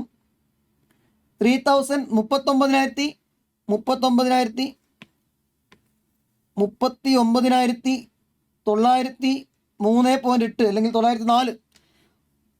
അടുത്തത് 3,52,000 ഡിവൈഡ് ബൈ ക്വാളിറ്റി കൺട്രോളാണ്. സോ ക്വാളിറ്റിയായി ബന്ധപ്പെട്ട ആക്ടിവിറ്റി ഇതാ quality number of inspections. Quality check ചെയ്യാൻ വേണ്ടി നമ്മൾ ഓരോ തവണ ഇൻസ്പെക്ഷൻ നടത്തണം. സോ ടോട്ടൽ 1,800 തവണ ഇൻസ്പെക്ഷൻ നടത്തി 1,800. ഇപ്പോൾ ആക്ടിവിറ്റി റേറ്റ് 195. സോ നമ്മുടെ പർട്ടിക്കുലർ ബാച്ചിന് വേണ്ടിയിട്ട് 56 തവണ. So into 56 10,951. ഇതൊക്കെ ഇവിടെ വെച്ചിട്ട് ലാസ്റ്റ് ആഡ് ചെയ്യുമ്പോൾ മിസ്റ്റേക്ക് ഉണ്ടെങ്കിൽ നിങ്ങളൊന്ന് ചെക്ക് ചെയ്ത് നോക്കാം. 10,951. അടുത്തത് 14,40,000 രൂപയാണ് ടോട്ടൽ വന്നിരിക്കുന്ന മെഷീനറിൻ്റെ കോസ്റ്റ്. മെഷീനറിൻ്റെ കോസ്റ്റ് കൂടണമെങ്കിൽ മെഷീൻ ഓപ്പറേറ്റിംഗ് കോസ്റ്റ് കൂടണമെങ്കിൽ മെഷീൻ അവേഴ്സ് കൂടണം. അതാണ് ഡ്രൈവ് ചെയ്ത് കൊണ്ടുവന്നത്. സോ മെഷീൻ അവേഴ്സ് തന്നിട്ടുണ്ട് 48,000. So 48,000 hours. അപ്പോൾ ഒരു മണിക്കൂറിന് 30 രൂപയാണ്. നമ്മളെ പർട്ടിക്കുലർ ബാച്ചിന് വേണ്ടിയിട്ട് എത്ര അവേഴ്സാണ്? 3,600 അവേഴ്സാണ്. ഇൻറ്റു 3,600 1,08,000. എഴുതാനറിയാം, വായിക്കാൻ പറ്റുന്നില്ല. 1,08,000. ഓക്കെ. അപ്പോൾ 10,951 ഇൻറ്റു 11 ചെക്ക് ചെയ്ത് നോക്കാം. മിസ്റ്റേക്ക് ഉണ്ട്, ചെക്ക് ചെയ്ത് നോക്കാം. 27,418 എല്ലാം ആഡ് ചെയ്യാം. 132 35.29 പ്ലസ് 151 042.8 പ്ലസ് വേറെ എന്ത് വിട്ടുണ്ടോ? ഇതെടുത്തിട്ട് തോന്നുന്നില്ലേ? അപ്പോൾ ഇതൊക്കെ ആഡ് ചെയ്യാം. ആഡ് ചെയ്തിട്ട് നിങ്ങൾ അതും കൂടെ ഇവിടത്തേക്ക് എടുക്കുമ്പോൾ ഇവിടേക്ക് എടുക്കുമ്പോൾ നിങ്ങൾക്ക് എന്ത് കിട്ടും? ടോട്ടൽ കോസ്റ്റ് കിട്ടും. ആ കിട്ടുന്ന എമൗണ്ട് ഇടുന്നത് ആ ഒരു ബാച്ചിൻ്റെ ടോട്ടൽ കോസ്റ്റ്. സിമ്പിളായിട്ടുള്ള ക്വസ്റ്റ്യൻ, വളരെ ABCൻ്റെ ബേസിക് ആയിട്ടുള്ള ക്വസ്റ്റ്യൻ. നിങ്ങൾക്ക് വർക്ക് ചെയ്യാതെ തന്നെ 7 മാർക്ക് എന്ന് പറയുമ്പോൾ ഒരു മാർക്ക് അറ്റൻഡ് ചെയ്യാൻ 1.8 മിനിറ്റാണ്. 7 മാർക്ക് എന്ന് പറയുമ്പോൾ 7 ഇൻറ്റു 1.8 13 മിനിറ്റ് അല്ലെങ്കിൽ 12.6 മിനിറ്റ്. അത്രയൊന്നും വേണ്ട ടൈം ഓൾറെഡി തന്നിട്ടുണ്ട്. ഡിവൈഡ് ചെയ്യുന്നതിന് കൂടി ഡ്രൈവിംഗ് റേറ്റ് കിട്ടി. ഫസ്റ്റ് പാർട്ട് ആൻസറായി. ആ ഡിവൈഡ് ചെയ്ത സംഭവമൊക്കെ എന്ത് ചെയ്യുക? ആ നമ്പർ കൊണ്ട് മൾട്ടിപ്ലൈ ചെയ്യുക. അപ്പോൾ എന്ത് കിട്ടും? ടോട്ടൽ ഓവർ ഹെഡ്സ് കിട്ടി ആ ബാച്ചിൻ്റെ. ഓൾറെഡി ഇതും കൂടി ആഡ് ചെയ്യുമ്പോൾ ടോട്ടൽ കോസ്റ്റ് കിട്ടി. കാരണം ചോദിച്ചിരിക്കുന്നത് ടോട്ടൽ കോസ്റ്റ് ആണ്. കോസ്റ്റ് എന്ന് പറയുമ്പം കോസ്റ്റിൽ എല്ലാ എലിമെൻറ്റ്സും വരും. മെറ്റീരിയൽ വരും, ലേബർ വരും, ഇപ്പോൾ കിട്ടിയ ഓവർ ഹെഡ്സ് ഏത് ബേസിൽ? ABC ബേസിൽ ഓവർ ഹെഡ്സ് വരും. ഓക്കെ, സിമ്പിളായിട്ടുള്ള ക്വസ്റ്റ്യൻ ആണ്. സിമ്പിളായിട്ടുള്ള ക്വസ്റ്റ്യൻ, ഈസി ആയിട്ട് ചെയ്തെടുക്കാൻ പറ്റുന്നൊരു ക്വസ്റ്റ്യൻ. പിന്നെ വന്നിരിക്കുന്നത് പ്രാക്ടിക്കൽ ക്വസ്റ്റ്യൻ തന്നെയാണ്. സിമ്പിളായിട്ടുള്ള വേറൊരു ക്വസ്റ്റ്യൻ ആണ്. അപ്പോൾ ഇത് നിങ്ങൾ ആപ്ലിക്കേഷൻ ഓഫ് മാർജിനൽ കോസ്റ്റിംഗ്, അതേപോലെ ഇങ്ങനെയുള്ള ക്വസ്റ്റ്യൻസ് ടെക്സ്റ്റ് ബുക്കിലുള്ള സെയിം ക്വസ്റ്റ്യൻ തന്നെ വരണമെന്നില്ല. നിങ്ങൾ ക്വസ്റ്റ്യൻ വായിക്കുമ്പോൾ അത് കറക്റ്റ് പറഞ്ഞ കാര്യങ്ങൾ സ്റ്റോറിയൊക്കെ കറക്റ്റ് മനസ്സിലാക്കണം. എങ്കിൽ മാത്രമേ ABC അല്ലെങ്കിൽ മാനേജ്മെൻറ്റ് അക്കൗണ്ടിങ്ങിലെ ക്വസ്റ്റ്യന് ആൻസർ ചെയ്യാൻ പറ്റുള്ളൂ. കറക്റ്റ് ക്വസ്റ്റ്യൻ വായിക്കണം. അവർ വലിയ സ്റ്റോറിയൊക്കെ പറയും. അത് കണ്ടിട്ട് ടെൻഷൻ അടിക്കരുത്. സിമ്പിൾ കാര്യങ്ങളായിരിക്കും. ഓക്കെ, നമ്മൾ പറഞ്ഞ പോയിൻ്റൊക്കെ ഓർമ്മിക്കുക, എക്സാമിൽ അറ്റൻഡ് ചെയ്യാം. അപ്പോൾ ഓക്കെ, ഇതിൽ അടിപൊളി ക്വസ്റ്റ്യൻ നമ്പർ 3 നല്ല അടിപൊളി ക്വസ്റ്റ്യൻ. നിങ്ങൾ 14 മാർക്കിൻ്റെ ക്വസ്റ്റ്യൻ അറ്റൻഡ് ചെയ്യുമ്പോൾ എല്ലാ ക്വസ്റ്റ്യനും അറ്റൻഡ് ചെയ്തതിന് ശേഷം അറ്റൻഡ് ചെയ്താൽ മതി 14 മാർക്കിൻ്റെ. കാരണം ഇതിന് നമ്മൾ ക്ലാസ് ചെയ്ത ക്വസ്റ്റ്യൻ ആണെങ്കിൽ പോലും അവസാനം ചെയ്താൽ മതി. ഒത്തിരി ടൈം എടുത്ത് ചെയ്യാം, ഒത്തിരി ടൈം പോകും. അതുകൊണ്ടാണ് നിങ്ങൾ ആദ്യം എല്ലാ ക്വസ്റ്റ്യൻ അറ്റൻഡ് ചെയ്തിട്ട് ബാക്കി ചെയ്യാം. ഇല്ലെങ്കിൽ ഇത് കിട്ടിയിട്ടില്ലെങ്കിൽ, ഇപ്പോൾ നമ്മൾ ക്ലാസ് ചെയ്ത ക്വസ്റ്റ്യൻ തന്നെ വരികയാണെങ്കിൽ ഇത് ആൻസർ കിട്ടിയിട്ടില്ലെങ്കിൽ നമ്മൾ ഒരുപാട് അതിന് വേണ്ടി ടൈം പോകും. ഓക്കെ, ഇനി 14 മാർക്കിൻ്റെ ക്വസ്റ്റ്യൻ വരുമ്പോൾ മിക്കവാറും ക്ലാസ് ചെയ്യാത്ത അല്ലെങ്കിൽ പുതിയ ആപ്ലിക്കേഷൻ ലെവൽ ക്വസ്റ്റ്യൻസ് ആയിരിക്കും. അപ്പോൾ അതുകൊണ്ടാണ് നിങ്ങൾ ആ ഒരു സമയത്ത് ടെൻഷൻ അടിച്ചിട്ട് സമയം കളയരുത്. എല്ലാ ക്വസ്റ്റ്യൻ അറ്റൻഡ് ചെയ്തിട്ട് 14 മാർക്കിൻ്റെ ക്വസ്റ്റ്യൻ അറ്റൻഡ് ചെയ്യും. എത്ര പേര് ചെയ്യുന്നോ അത്രയും മാർക്ക് നിങ്ങൾക്ക് സ്റ്റെപ്സ് മാർക്ക് കിട്ടിക്കൊണ്ടിരിക്കും. ഫൈനൽ ആൻസർ കംപ്ലീറ്റ് ചെയ്യാൻ സമയമില്ലെങ്കിലും, എനിക്ക് ഫൈനൽ ആൻസർ കംപ്ലീറ്റ് ആയിട്ടില്ലെങ്കിലും, തെറ്റിപ്പോയാലും അതുവരെ ചെയ്യുന്ന മാർക്ക് കിട്ടും. ഈ ക്വസ്റ്റ്യനിൽ ആപ്ലിക്കേഷൻ ഓഫ് മാർജിനൽ കോസ്റ്റ്, അതിൽ തന്നെ make or buy decision, limiting factor, key factor, പിന്നെ നമുക്ക് എത്രയാണ് contribution, variable cost, fixed cost എല്ലാം അപ്ലൈ ചെയ്തിട്ടുള്ള ഒരു അടിപൊളി ക്വസ്റ്റൻ. ഇത് നിങ്ങൾക്ക് ചെയ്യുമ്പോൾ ക്വസ്റ്റ്യൻ ആദ്യം ക്ലിയർ ആയിട്ട് വായിച്ച് മനസ്സിലാക്കണം. ക്വസ്റ്റ്യൻ വായിച്ചിട്ട് ക്വസ്റ്റ്യൻ്റെ ലെങ്ത് കണ്ട് ടെൻഷൻ അടിക്കരുത്. ക്വസ്റ്റ്യൻ വായിച്ച് മനസ്സിലാക്കുക. ഒരു പ്രൊഡക്റ്റ് സെഡ്, സിംസാം എന്നാണ് പ്രൊഡക്റ്റിൻ്റെ പേര്, ഞാൻ സെഡ് എന്ന് പറയുന്നത്. പ്രൊഡക്റ്റ് സെഡും അതിൻ്റെ മാക്സിമം ഡിമാൻഡ് 8000 യൂണിറ്റാണ്. ബട്ട് ഡിമാൻഡ് മാർക്കറ്റിലെ ഡിമാൻഡാണ്. കമ്പനിക്ക് മാക്സിമം പ്രൊഡ്യൂസ് ചെയ്യുന്ന കപ്പാസിറ്റി 4000. അപ്പോൾ സപ്പോസ് ഒരു പ്രൊഡക്റ്റ് ഉണ്ട്, പ്രൊഡക്റ്റ് സെഡ്. ആ സെഡിൻ്റെ പ്രൊഡക്റ്റിൻ്റെ 4000 യൂണിറ്റാണ് മാക്സിമം കമ്പനിക്ക് പ്രൊഡ്യൂസ് ചെയ്യാൻ പറ്റുന്നുള്ളൂ. അതാണ് മാക്സിമം കപ്പാസിറ്റി. 100% 4000 യൂണിറ്റേ പ്രൊഡ്യൂസ് ചെയ്യാൻ പറ്റുന്നുള്ളൂ. ഓക്കെ, ഇനി ഒരു സപ്ലയർ കമ്പനിയോട് ഓഫർ ചെയ്യാണ്, ഞങ്ങൾ 3000 യൂണിറ്റ്സ് നമ്മൾ എന്ത് തരാം, ഞങ്ങൾ നിങ്ങൾക്ക് തരാം. നിങ്ങൾക്ക് 8000 ഡിമാൻഡില്ലേ, അപ്പോൾ 3000 യൂണിറ്റ്സ് നിങ്ങൾക്ക് തരാം. അതിന് ഒരെണ്ണത്തിന് 620 രൂപ പർച്ചേസിങ് കോസ്റ്റ് വരും. അപ്പോൾ നമ്മൾ മേക്ക് ചെയ്യണോ അല്ലെങ്കിൽ ഇത് മേടിച്ചിട്ട് ഈ പ്രൊഡക്റ്റ് വിറ്റാൽ മതിയോ, മേക്ക് ചെയ്യണോ ബൈ ചെയ്യണോ? ഇപ്പോൾ നമ്മൾ അവിടെ വേരിയബിൾ കോസ്റ്റ് നോക്കണം. ഇപ്പോൾ എന്താണെങ്കിലും വേരിയബിൾ കോസ്റ്റ് നമുക്ക് അറിയണം. മേക്ക് ഓർ ബൈ ഡിസിഷനിലും അല്ലെങ്കിൽ കോൺട്രിബ്യൂഷൻ കാണാനും ഒക്കെ വേരിയബിൾ കോസ്റ്റ് അറിയണം. അപ്പോൾ ഇത് 620 രൂപയാണ് പർച്ചേസിങ് കോസ്റ്റ് വരിക. പർച്ചേസ് ചെയ്യണമെങ്കിൽ നമുക്ക് വേണമെങ്കിൽ പർച്ചേസ് ചെയ്യാം. ഓക്കെ, ഒന്ന് അത്. ഇനി ഇത് കൂടാതെ കമ്പനിക്ക് വേറൊരു ഓപ്ഷൻ ഉണ്ട്. കമ്പനിയുടെ മെഷീൻ ഉപയോഗിച്ചിട്ട് പ്രൊഡക്റ്റ് സെഡ് പ്രൊഡ്യൂസ് ചെയ്യാം, അല്ലെങ്കിൽ സെയിം മെഷീൻ ഉപയോഗിച്ചിട്ട് എന്ത് ചെയ്യാം, പ്രൊഡക്റ്റ് ബി അല്ലെങ്കിൽ പ്രൊഡക്റ്റ് ബി എന്ന് പറഞ്ഞ പ്രൊഡക്റ്റ് എന്ത് ചെയ്യാം, പ്രൊഡ്യൂസ് ചെയ്യാം. പ്രൊഡക്റ്റ് ബി പ്രൊഡ്യൂസ് ചെയ്യുകയാണെങ്കിൽ 10,000 എണ്ണം പ്രൊഡ്യൂസ് ചെയ്യാൻ പറ്റും. റീസൺ പ്രൊഡക്റ്റ് സെഡിനേക്കാളും മെഷീൻ ഹവേഴ്സ് കുറവായിരിക്കും. അതുകൊണ്ടായിരിക്കും പ്രൊഡക്റ്റ് ബി 10,000 എണ്ണം പ്രൊഡ്യൂസ് ചെയ്യാൻ പറ്റുന്നത്. പ്രൊഡക്റ്റ് സെഡ് ആണെങ്കിൽ 4000 പറ്റുള്ളൂ. ഓക്കെ, അപ്പോൾ അങ്ങനെ പ്രൊഡ്യൂസ് ചെയ്യാം. അത് പ്രൊഡ്യൂസ് ചെയ്ത് വിൽക്കുമ്പോൾ ഒരെണ്ണത്തിന് 700 രൂപ കിട്ടും. ഓക്കെ, അതുമായി ബന്ധപ്പെട്ട കോസ്റ്റാണ് തന്നിരിക്കുന്നത്. ഇനി ഇത് കൂടാതെ വേരിയബിൾ കോസ്റ്റിൽ selling and distribution overheads, variable selling and distribution overheads തന്നിട്ടുണ്ട്. അതിവിടെ തന്നിട്ടുണ്ട്. ഓക്കെ, അഡീഷണൽ ഇൻഫർമേഷൻ തന്നിട്ടുണ്ട്. ഇനി നിങ്ങളോട് പറഞ്ഞിരിക്കുന്നത് മെഷീൻ ഓവേഴ്സിൻ്റെ ബേസിലാണ് അവർ ഫിക്സഡ് ഫാക്ടറി ഓവർഹെഡ്സ്, ഇത് ശ്രദ്ധിക്കുക, ഫിക്സഡ് ഫാക്ടറി ഓവർഹെഡ്സ് മെഷീൻ ഓവേഴ്സിൻ്റെ ബേസിലാണ് അബ്സോർബ് ചെയ്തത്. ഇപ്പോൾ total fixed factory overheads 2,40,000. These cost will not be affected by product mix decision. അതായത് നിങ്ങൾ ഇസഡ് പ്രൊഡ്യൂസ് ചെയ്താലും സിംസാം പ്രൊഡ്യൂസ് ചെയ്താലും ബി പ്രൊഡ്യൂസ് ചെയ്താലും ഫിക്സഡ് കോസ്റ്റ് എത്ര തന്നെ വരും, 2,40,000 വരും. അപ്പോൾ നമ്മൾ കോസ്റ്റ് ഷീറ്റിൽ പെർഫെക്റ്റ് ആയിട്ട് പഠിച്ചിട്ടുണ്ട്. കോസ്റ്റ് ഷീറ്റിൽ prime cost plus factory overheads plus administration overheads add ചെയ്യുമ്പോൾ നമുക്ക് കോസ്റ്റ് ഓഫ് പ്രൊഡക്ഷൻ കിട്ടും. അതിനുശേഷമാണ് നമ്മൾ സെല്ലിംഗ് ആൻഡ് ഡിസ്ട്രിബ്യൂഷൻ ഓവർഹെഡ്സ് നമ്മൾ പഠിച്ചിട്ടുണ്ട്. അപ്പോൾ കോസ്റ്റ് ഓഫ് പ്രൊഡക്ഷൻ കാണണമെങ്കിൽ തീർച്ചയായിട്ടും നമുക്ക് എന്ത് ചെയ്യണം, ഫാക്ടറി ഓവർഹെഡ്സ് അറിയണം. ഇപ്പോൾ ഫാക്ടറി ഓവർഹെഡ്സിൽ മാർജിനൽ കോസ്റ്റിൻ്റെ ക്വസ്റ്റ്യൻ വരുമ്പോൾ factory overheads, variable factory overheads ഉണ്ടാവും, ഫിക്സഡ് ഫാക്ടറി ഓവർഹെഡ്സ് ഉണ്ടാവും. അപ്പോൾ ക്വസ്റ്റ്യനിൽ ഫിക്സഡ് ഫാക്ടറി ഓവർഹെഡ്സ് എത്ര, വേരിയബിൾ ഫാക്ടറി ഓവർഹെഡ്സ് എത്ര തന്നിട്ടില്ല. രണ്ട് പ്രൊഡക്റ്റ് സെഡ് ആണെങ്കിലും പ്രൊഡക്റ്റ് ബി ആണെങ്കിലും തന്നിട്ടില്ല. അപ്പോൾ അതാണ് നിങ്ങൾ ഫസ്റ്റ് കണ്ടുപിടിക്കേണ്ടത്. എത്രയാണ് fixed factory overheads, variable factory overheads എത്രയാണ് കണ്ടുപിടിക്കണം. ഇത് ഇവിടെ തന്നിരിക്കുന്നത് അതർ ഫാക്ടറി ഓവർഹെഡ്സ് ആണ്. മീൻസ് ഇതിൽ ഫിക്സഡ് എത്ര, വേരിയബിൾ എത്ര തന്നിട്ട്, ഈ അതർ എന്നുള്ള വാക്ക് ഉപയോഗിച്ചത് ഈ ഫാക്ടറിയിൽ വരുന്ന വേറൊരു കോസ്റ്റാണെന്ത്, മെഷീൻ. സോ അത് തന്നിട്ടുണ്ട്. ഇത് കൂടാതെ ഫാക്ടറി ഓവർഹെഡ്സ് എത്ര, വേരിയബിൾ എത്ര, ഫിക്സഡ് എത്ര എന്ന് അറിയില്ല. ബട്ട് ക്വസ്റ്റ്യനിൽ ക്ലിയർ ആയിട്ട് പറഞ്ഞു ഫിക്സഡ് ഫാക്ടറി ഓവർഹെഡ്സ് ചാർജ് ചെയ്തിരിക്കുന്നത് മെഷീൻ ഹവേഴ്സിൻ്റെ ബേസിലാണ്. അപ്പോൾ ഒരു പ്രൊഡക്റ്റ് ഉണ്ടാക്കാൻ 2 മണിക്കൂറാണെങ്കിൽ 1 മണിക്കൂർ റേറ്റ് 40 രൂപയാണെങ്കിൽ, അല്ലെങ്കിൽ 1 മണിക്കൂർ റേറ്റ് 50 രൂപയാണെങ്കിൽ, 1 മണിക്കൂർ റേറ്റ് 10 രൂപയാണെങ്കിൽ, അങ്ങനെ നമ്മൾ പഠിച്ചത്. ഒരു പ്രൊഡക്റ്റ് ഉണ്ടാക്കാൻ 2 മണിക്കൂറാണ് ടൈമെങ്കിൽ 2 × 10 20 രൂപയാണ് ഫിക്സഡ് ഫാക്ടറി ഓവർഹെഡ്സ്. അത് നമുക്കറിയാം. ഒരു പ്രൊഡക്റ്റ് ഉണ്ടാക്കേണ്ട ടൈം ഇവിടെ ക്ലിയർ ആയിട്ട് കിട്ടും. 100 രൂപയാണ് 1 മണിക്കൂറിന്. 100 രൂപ 1 മണിക്കൂറിനാണെങ്കിൽ 150 രൂപ വന്നിട്ടുണ്ടെങ്കിൽ അതിൻ്റെ അർത്ഥം ഇതിന് 1.5 രൂപയാണ്, 1.5 മണിക്കൂറാണ്. 1.5 മണിക്കൂർ വർക്ക് ചെയ്യുമ്പോഴാണ് ഇവിടെ പ്രൊഡക്റ്റ് സെറ്റ് പ്രൊഡ്യൂസ് ചെയ്യാൻ പറ്റുക. 1.5 മണിക്കൂർ അങ്ങനെ കിട്ടി, 150 രൂപ ടോട്ടൽ വന്നു. 1 മണിക്കൂർ 100 രൂപ. സോ 1.5 മണിക്കൂർ. ഇപ്പോൾ 1 മണിക്കൂർ നമ്മൾ പവർ ഉപയോഗിക്കുകയാണെങ്കിൽ അല്ലെങ്കിൽ മെഷീൻ ഉപയോഗിക്കുകയാണെങ്കിൽ 100 രൂപ കോസ്റ്റ് വരും. സോ ഈ ഒരു പ്രൊഡക്റ്റിന് 150 രൂപ കോസ്റ്റ് വന്നിട്ടുണ്ടെങ്കിൽ 1.5 മണിക്കൂർ നമ്മൾ ഉപയോഗിക്കുന്നുണ്ട്. 1.5 മണിക്കൂർ ഉപയോഗിക്കുന്നുണ്ട്. അപ്പോൾ ക്ലിയർ ആയിട്ട് അവിടെ നിന്ന് ഒരു കാര്യം മനസ്സിലായി. പ്രൊഡക്റ്റ് സെറ്റ് ഉണ്ടാക്കാൻ ഒരു പ്രൊഡക്റ്റ് ഉണ്ടാക്കാൻ 1.5 മണിക്കൂറാണ്. 1.5 മണിക്കൂർ. ഫസ്റ്റ് നിങ്ങൾ എത്ര ഹവേഴ്സ് മാക്സിമം യൂട്ടിലൈസ് ചെയ്യും അത് കണ്ടുപിടിക്കുക.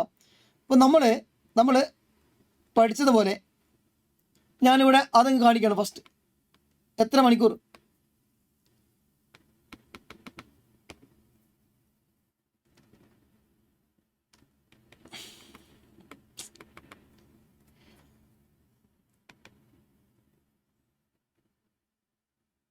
ക്ലിയർ ആണോ? ക്ലിയർ കിട്ടുന്നില്ല അല്ലേ? ക്ലിയർ പോയി കിടക്കണം. സെറ്റാക്കാം.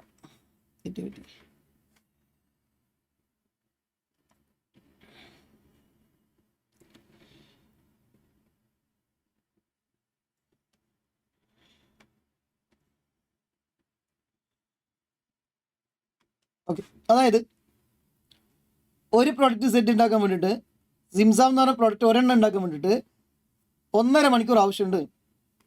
1.5 മണിക്കൂറാണ് ആവശ്യമുള്ളത്. 1.5 മണിക്കൂർ. ഇപ്പോൾ ക്വസ്റ്റ്യനിൽ ക്ലിയർ ആയിട്ട് അവർ പറഞ്ഞു 4000 നമ്പേഴ്സേ പ്രൊഡ്യൂസ് ചെയ്യാൻ പറ്റുള്ളൂ. 4000 നമ്പേഴ്സേ പ്രൊഡ്യൂസ് ചെയ്യാൻ പറ്റുള്ളൂ. അപ്പോൾ അങ്ങനെയാണെങ്കിൽ മെഷീൻ ഉപയോഗിച്ചിട്ട് 4000 നമ്പേഴ്സേ പ്രൊഡ്യൂസ് ചെയ്യാൻ പറ്റുള്ളൂ. സോ 4000 ഇൻറ്റു 1.5 അവർ എന്ന് പറയുമ്പോൾ 6000 മണിക്കൂറേ മെഷീൻ വർക്ക് ചെയ്യാൻ പറ്റുള്ളൂ. 6000 ഹവേഴ്സേ മെഷീൻ വർക്ക് ചെയ്യാൻ പറ്റുള്ളൂ. ക്ലിയർ അല്ലേ? അതേപോലെ പ്രൊഡക്റ്റ് ബോൺ ബി എന്ന് പറഞ്ഞ പ്രൊഡക്റ്റ് ഒരെണ്ണത്തിന് ഇതേപോലെ ചെയ്യുമ്പം ഒരെണ്ണത്തിന് 0.5 ഹവേഴ്സ് കിട്ടും. 0.5 ഹവേഴ്സ്. ഓക്കെ, 0.5 ഹവേഴ്സ് കിട്ടും. അപ്പോൾ നമുക്കിത് 10,000 എണ്ണം വിൽക്കാം. 10,000 എണ്ണം വിൽക്കാം എന്ന് പറയുമ്പോൾ 0.5 ഇൻറ്റു 10,000 എണ്ണം വരെ പ്രൊഡ്യൂസ് ചെയ്യാൻ പറ്റും. 10,000 ഇൻറ്റു 0.5. അപ്പോൾ അങ്ങനെയാണെങ്കിൽ നമ്മൾ പ്രൊഡക്റ്റ് ബി പ്രൊഡ്യൂസ് ചെയ്യണമെങ്കിൽ നമുക്ക് മാക്സിമം 5000 മണിക്കൂർ മതി. 5000 ഹവേഴ്സ് മതി. 5000 ഹവേഴ്സ് 5000 ഹവേഴ്സ്.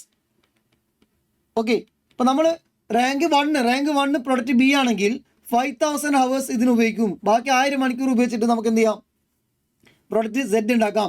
പ്രൊഡക്റ്റ് സെറ്റ് നമുക്ക് വേണമെങ്കിൽ പ്രൊഡ്യൂസ് ചെയ്യാം, അല്ലെങ്കിൽ പർച്ചേസ് ചെയ്യാം. കോമ്പണൻറ്റ് വേണമെങ്കിൽ പ്രൊഡ്യൂസ് ചെയ്യാം, അല്ലെങ്കിൽ പർച്ചേസ് ചെയ്യാം. അപ്പോൾ നമുക്ക് ചെക്ക് ചെയ്യാം എന്തൊക്കെ ചെയ്യണം. പർച്ചേസ് ചെയ്യുന്നതാണ് ബെസ്റ്റ്, അല്ലെങ്കിൽ പ്രൊഡ്യൂസ് ചെയ്യുന്നതാണ് ബെസ്റ്റ്. ഈ പ്രൊഡക്റ്റ് സെറ്റ് നമുക്ക് വേണമെങ്കിൽ 3000 നമ്പേഴ്സ് വരെ തരാൻ ആൾക്കാർ വെയിറ്റ് ചെയ്യുന്നുണ്ട്. പുറത്ത് വെയിറ്റ് ചെയ്യുന്നുണ്ട്. എത്ര പൈസക്ക്? 620 രൂപക്ക് പുറത്തുനിന്ന് ഒരാൾ 3000 യൂണിറ്റ്സ് വരെ തരാൻ വില്ലിംഗ് ആണ്. അപ്പോൾ നമുക്ക് എന്ത് ചെയ്യണം? നമ്മൾ അയാളുടെ അടുത്ത് മേക്ക് ചെയ്യണോ, അയാളുടെ അടുത്ത് പർച്ചേസ് ചെയ്യണോ, അല്ലെങ്കിൽ നമ്മൾ മേക്ക് ചെയ്യണോ? നമ്മൾ മേക്ക് ചെയ്യുകയാണെങ്കിൽ നമുക്ക് 4000 യൂണിറ്റ് വരെ മേക്ക് ചെയ്യാനുള്ള കപ്പാസിറ്റി ഉണ്ട്. അതേപോലെ കമ്പനിക്ക് വേറൊരു ഓപ്ഷൻ ഉണ്ട്, പ്രൊഡക്റ്റ് ബി വിൽക്കാം. അപ്പോൾ ഇതൊക്കെ എല്ലാം കൂടെ ഒരുമിച്ച് വന്നൊരു കോംപ്ലിക്കേറ്റഡ് ക്വസ്റ്റൻ ആണ്. അപ്പോൾ ഇത് കുറച്ച് ടൈം എടുക്കും. അപ്പോൾ ഈ ക്വസ്റ്റൻ സമ്മറി ഒന്നും കൂടി ഞാൻ സ്പീഡ് പറയാം. ഈ ക്വസ്റ്റൻ സമ്മറി ഇത്രയേ ഉള്ളൂ. കമ്പനിക്ക് ഒരു മെഷീൻ ഉണ്ട്, ഒറ്റൊരു മെഷീൻ ഉണ്ട്. ആ മെഷീൻ ഉപയോഗിച്ചിട്ട് 2 പ്രൊഡക്റ്റ് പ്രൊഡ്യൂസ് ചെയ്യാം. പ്രൊഡക്റ്റ് സെറ്റും സിംസാം, പ്രൊഡക്റ്റ് സെറ്റും പ്രൊഡക്റ്റ് ബി ബോൺ. ഓക്കെ, 2 പ്രൊഡക്റ്റ് പ്രൊഡ്യൂസ് ചെയ്യാം. പ്രൊഡക്റ്റ് സെറ്റ് പ്രൊഡ്യൂസ് ചെയ്യണമെങ്കിൽ 4000 നമ്പേഴ്സാണ് മാക്സിമം പ്രൊഡ്യൂസ് ചെയ്യാൻ പറ്റുക. പ്രൊഡക്റ്റ് ബി പ്രൊഡ്യൂസ് ചെയ്യണമെങ്കിൽ 10,000 വരെ പ്രൊഡ്യൂസ് ചെയ്യാൻ പറ്റും. അപ്പോൾ നിങ്ങൾ ലിമിറ്റഡ് ഫാക്ടറി മെഷീൻ അവേഴ്സ് ആയതുകൊണ്ട് സെറ്റ് പ്രൊഡ്യൂസ് ചെയ്യണോ, അല്ലെങ്കിൽ സെറ്റ് വിൽക്കണോ, അല്ലെങ്കിൽ ബോൺ വേണോ തീരുമാനിക്കുക. അതിലേതാണ് ഫസ്റ്റ് റാങ്ക് അതാദ്യം നമ്മൾ പ്രൊഡ്യൂസ് ചെയ്ത് വിൽക്കുക. എന്തെങ്കിലും ടൈം ബാക്കിയുണ്ടെങ്കിൽ, ഇപ്പോൾ സപ്പോസ് പ്രൊഡക്റ്റ് ബി ആണ് ബെസ്റ്റ് എങ്കിൽ പ്രൊഡക്റ്റ് ബി പ്രൊഡ്യൂസ് ചെയ്യുക. പ്രൊഡക്റ്റ് ബി പ്രൊഡ്യൂസ് ചെയ്യുമ്പോൾ 5000 മണിക്കൂർ മതി. ബാക്കി 1000 മണിക്കൂറുണ്ട്. 1000 മണിക്കൂർ വെച്ചിട്ട് പ്രൊഡക്റ്റ് സെറ്റ് എന്ത് ചെയ്യാം? പ്രൊഡ്യൂസ് ചെയ്യാം. അല്ലെങ്കിൽ എന്ത് ചെയ്യാം? നമുക്ക് എന്ത് ചെയ്യാം? ബൈ ചെയ്യാം, മേക്ക് ചെയ്യാം. ഓക്കെ, മീൻസ് സംസം വേണമെങ്കിൽ പർച്ചേസ് ചെയ്യാം. പർച്ചേസ് ചെയ്യണമെങ്കിൽ 3000 വരെ പർച്ചേസ് പറ്റും. 4000 യൂണിറ്റാണ് മാക്സിമം ഡിമാൻഡ്. അപ്പോൾ നമ്മൾ ആദ്യം ഇതൊക്കെ ചെയ്യണമെങ്കിൽ ലിമിറ്റിംഗ് ഫാക്ടറിൻ്റെ ക്വസ്റ്റ്യൻ വന്നതുകൊണ്ട് കോൺട്രിബ്യൂഷൻ പെർ ലിമിറ്റിംഗ് ഫാക്ടർ ചെയ്യണമെന്ന് അറിയാം. ലിമിറ്റിംഗ് ഫാക്ടറിൻ്റെ ക്വസ്റ്റ്യൻ വരുമ്പം കോൺട്രിബ്യൂഷൻ പെർ മെഷീൻ അവർ അറിയണം. ഈ കോൺട്രിബ്യൂഷൻ അറിയണമെങ്കിൽ വേരിയബിൾ കോസ്റ്റ് ടോട്ടൽ കിട്ടണം. വേരിയബിൾ കോസ്റ്റ് ക്വസ്റ്റ്യനിൽ ടോട്ടൽ തന്നിട്ടില്ല. അതിൽ ഒരെണ്ണം ഏതാ? നമ്മുടെ ഫാക്ടറി ഓവർഹെഡ്സ് ഫിക്സഡും വേരിയബിൾ ഒരുമിച്ച് തന്നു. അപ്പോൾ അവിടുന്ന് നമ്മൾ കണ്ടുപിടിക്കണം. അവിടുന്ന് കണ്ടുപിടിക്കേണ്ടത് ക്വസ്റ്റ്യനിൽ അവർ പറയുന്നുണ്ട്. ക്വസ്റ്റ്യനിൽ അവർ പറഞ്ഞത് ഫിക്സഡ് ഫാക്ടറി ഓവർഹെഡ്സ് 2,40,000 രൂപ. ഫിക്സഡ് ഫാക്ടറി ഓവർഹെഡ്സ് ടോട്ടൽ ഈ 2,40,000 രൂപയാണ് ടോട്ടൽ. അപ്പോൾ ഫിക്സഡ് ഫാക്ടറി ഓവർഹെഡ്സ് അബ്സോർബ് ചെയ്തിരിക്കുന്നത് മെഷീൻ അവേഴ്സിൻ്റെ ബേസിലാണ്. അപ്പോൾ നമ്മൾ മെഷീൻ അവേഴ്സ് ഇവിടെ കണ്ടിട്ടുണ്ട്. എത്ര? 6000 മണിക്കൂർ. സോ 2,40,000 ഡിവൈഡ് ബൈ 6000 മണിക്കൂർ വർക്ക് ചെയ്യുമ്പോൾ നമ്മൾ 1 മണിക്കൂർ നമ്മൾ പ്രീ ഡിറ്റർമിൻ ചെയ്ത റേറ്റ് 40 രൂപ. കറക്റ്റ് അല്ലേ? 40 രൂപ പെർ ഹവർ. എന്താ? ഫിക്സഡ് ഫാക്ടറി ഓവർഹെഡ്സ് 40 രൂപയാണ് 1 മണിക്കൂറിന് റേറ്റ്. അത് മനസ്സിലാക്കണം കറക്റ്റ്. അപ്പോൾ അതേപോലെ നമ്മൾ പ്രൊഡക്റ്റ് ബി ആണ് പ്രൊഡ്യൂസ് ചെയ്യുന്നതെങ്കിൽ കമ്പനിക്ക് അപ്പോഴും ഫിക്സഡ് ഓവർഹെഡ്സിന് മാറ്റമില്ല. 2,40,000 ഡിവൈഡ് ബൈ അവിടെ മാക്സിമം വർക്ക് ചെയ്യുന്ന ടൈം എത്ര? 5000 അവേഴ്സാണ്. 2,40,000 ഡിവൈഡ് ബൈ 5000 എത്ര വരും? 2,40,000 ഡിവൈഡ് ബൈ 5000 എത്ര? 48 രൂപ പെർ അവർ വരും. 48 രൂപയാണ് ഫിക്സഡ് ആയിട്ട് വരുന്ന ഓവർഹെഡ്സ്. അപ്പോൾ ഇതാണ് fixed overheads rate, fixed overhead rate. അപ്പോൾ എനിക്ക് 40 കിട്ടി, 48 കിട്ടി. എങ്ങനെ കിട്ടിയേ? ക്വസ്റ്റ്യൻ പേപ്പറിൽ ടോട്ടൽ ഓവർഹെഡ്സ് തന്നു. ഏത് overheads? Fixed overheads. Fixed overheads divide by total hours 6000 എത്ര കിട്ടി? 40 കിട്ടി. ഇവിടെ 2,40,000 ഡിവൈഡ് ബൈ എത്ര? 5000 അവേഴ്സ് 48. ഓക്കെ, ഒരു മണിക്കൂർ മെഷീൻ വർക്ക് ചെയ്യുമ്പോൾ 40 48. നേരെ വന്നിട്ട് ക്വസ്റ്റ്യനിലേക്ക് വരാം. ക്വസ്റ്റ്യനിൽ ഒരു പ്രൊഡക്റ്റിൻ്റെ ഹവേഴ്സൊക്കെ ഞാൻ കണ്ടുപിടിച്ച് കഴിഞ്ഞു. ഒരു പ്രൊഡക്റ്റിൻ്റെ ഹവേഴ്സൊക്കെ കണ്ടുപിടിച്ച് കഴിഞ്ഞു. ഇനി ക്വസ്റ്റ്യനിൽ അവർ പറഞ്ഞ കാര്യം ശ്രദ്ധിക്കുക. ക്വസ്റ്റ്യനിൽ അവർ പറഞ്ഞിരിക്കുന്ന കാര്യം, അതായത് ടോട്ടൽ വന്നിരിക്കുന്ന ഫാക്ടറി ഓവർഹെഡ്സാണ്. അതിൽ ഏതൊക്കെയുണ്ട്? ഫിക്സഡും ഉണ്ട്, വേരിയബിളും ഉണ്ട്. അതാണ് എത്ര പൈസ? 150 രൂപ. നമ്മൾ പറഞ്ഞത് ഒരു മണിക്കൂറിന് 40 രൂപയാണ് ഫിക്സഡ് വരിക. ഒരു മണിക്കൂർ 40 രൂപയാണ് ഫിക്സഡ് വരിക. ഇവിടെ എത്ര? ഇതിനെത്ര വരുന്നത്? ഒരു മണിക്കൂറിന് 48 രൂപ. ഒരു മണിക്കൂർ 48 രൂപ. സോ ഒരു മണിക്കൂർ 48 രൂപ വരും ഒരു മണിക്കൂറിന്. ഇത് ഓൾറെഡി ഇവിടെ കണ്ടുപിടിച്ച് കഴിഞ്ഞു. ഇതിന് വേണ്ടത് 1.5 മണിക്കൂറാണ്. സോ ഒരു മണിക്കൂർ 40 ആണെങ്കിൽ 40 × 1.5 എത്ര? 40 × 1.5 40 × 1.5 എത്ര വരും? 60. 40 × 1.5 മണിക്കൂർ. അപ്പോൾ 60 രൂപയാണ്. ഈ 150 രൂപയിൽ 60 രൂപയാണ് എന്ത്? Fixed overheads. കാരണം ഫിക്സഡ് ഓവർഹെഡ്സ് ഒരു മണിക്കൂർ 40 രൂപ. അങ്ങനെയാണെങ്കിൽ 150 രൂപയിൽ 150 40 × 1.5 ഫിക്സഡ് ഓവർഹെഡ്സ്. സോ ബാക്കി എത്ര ഉണ്ട്?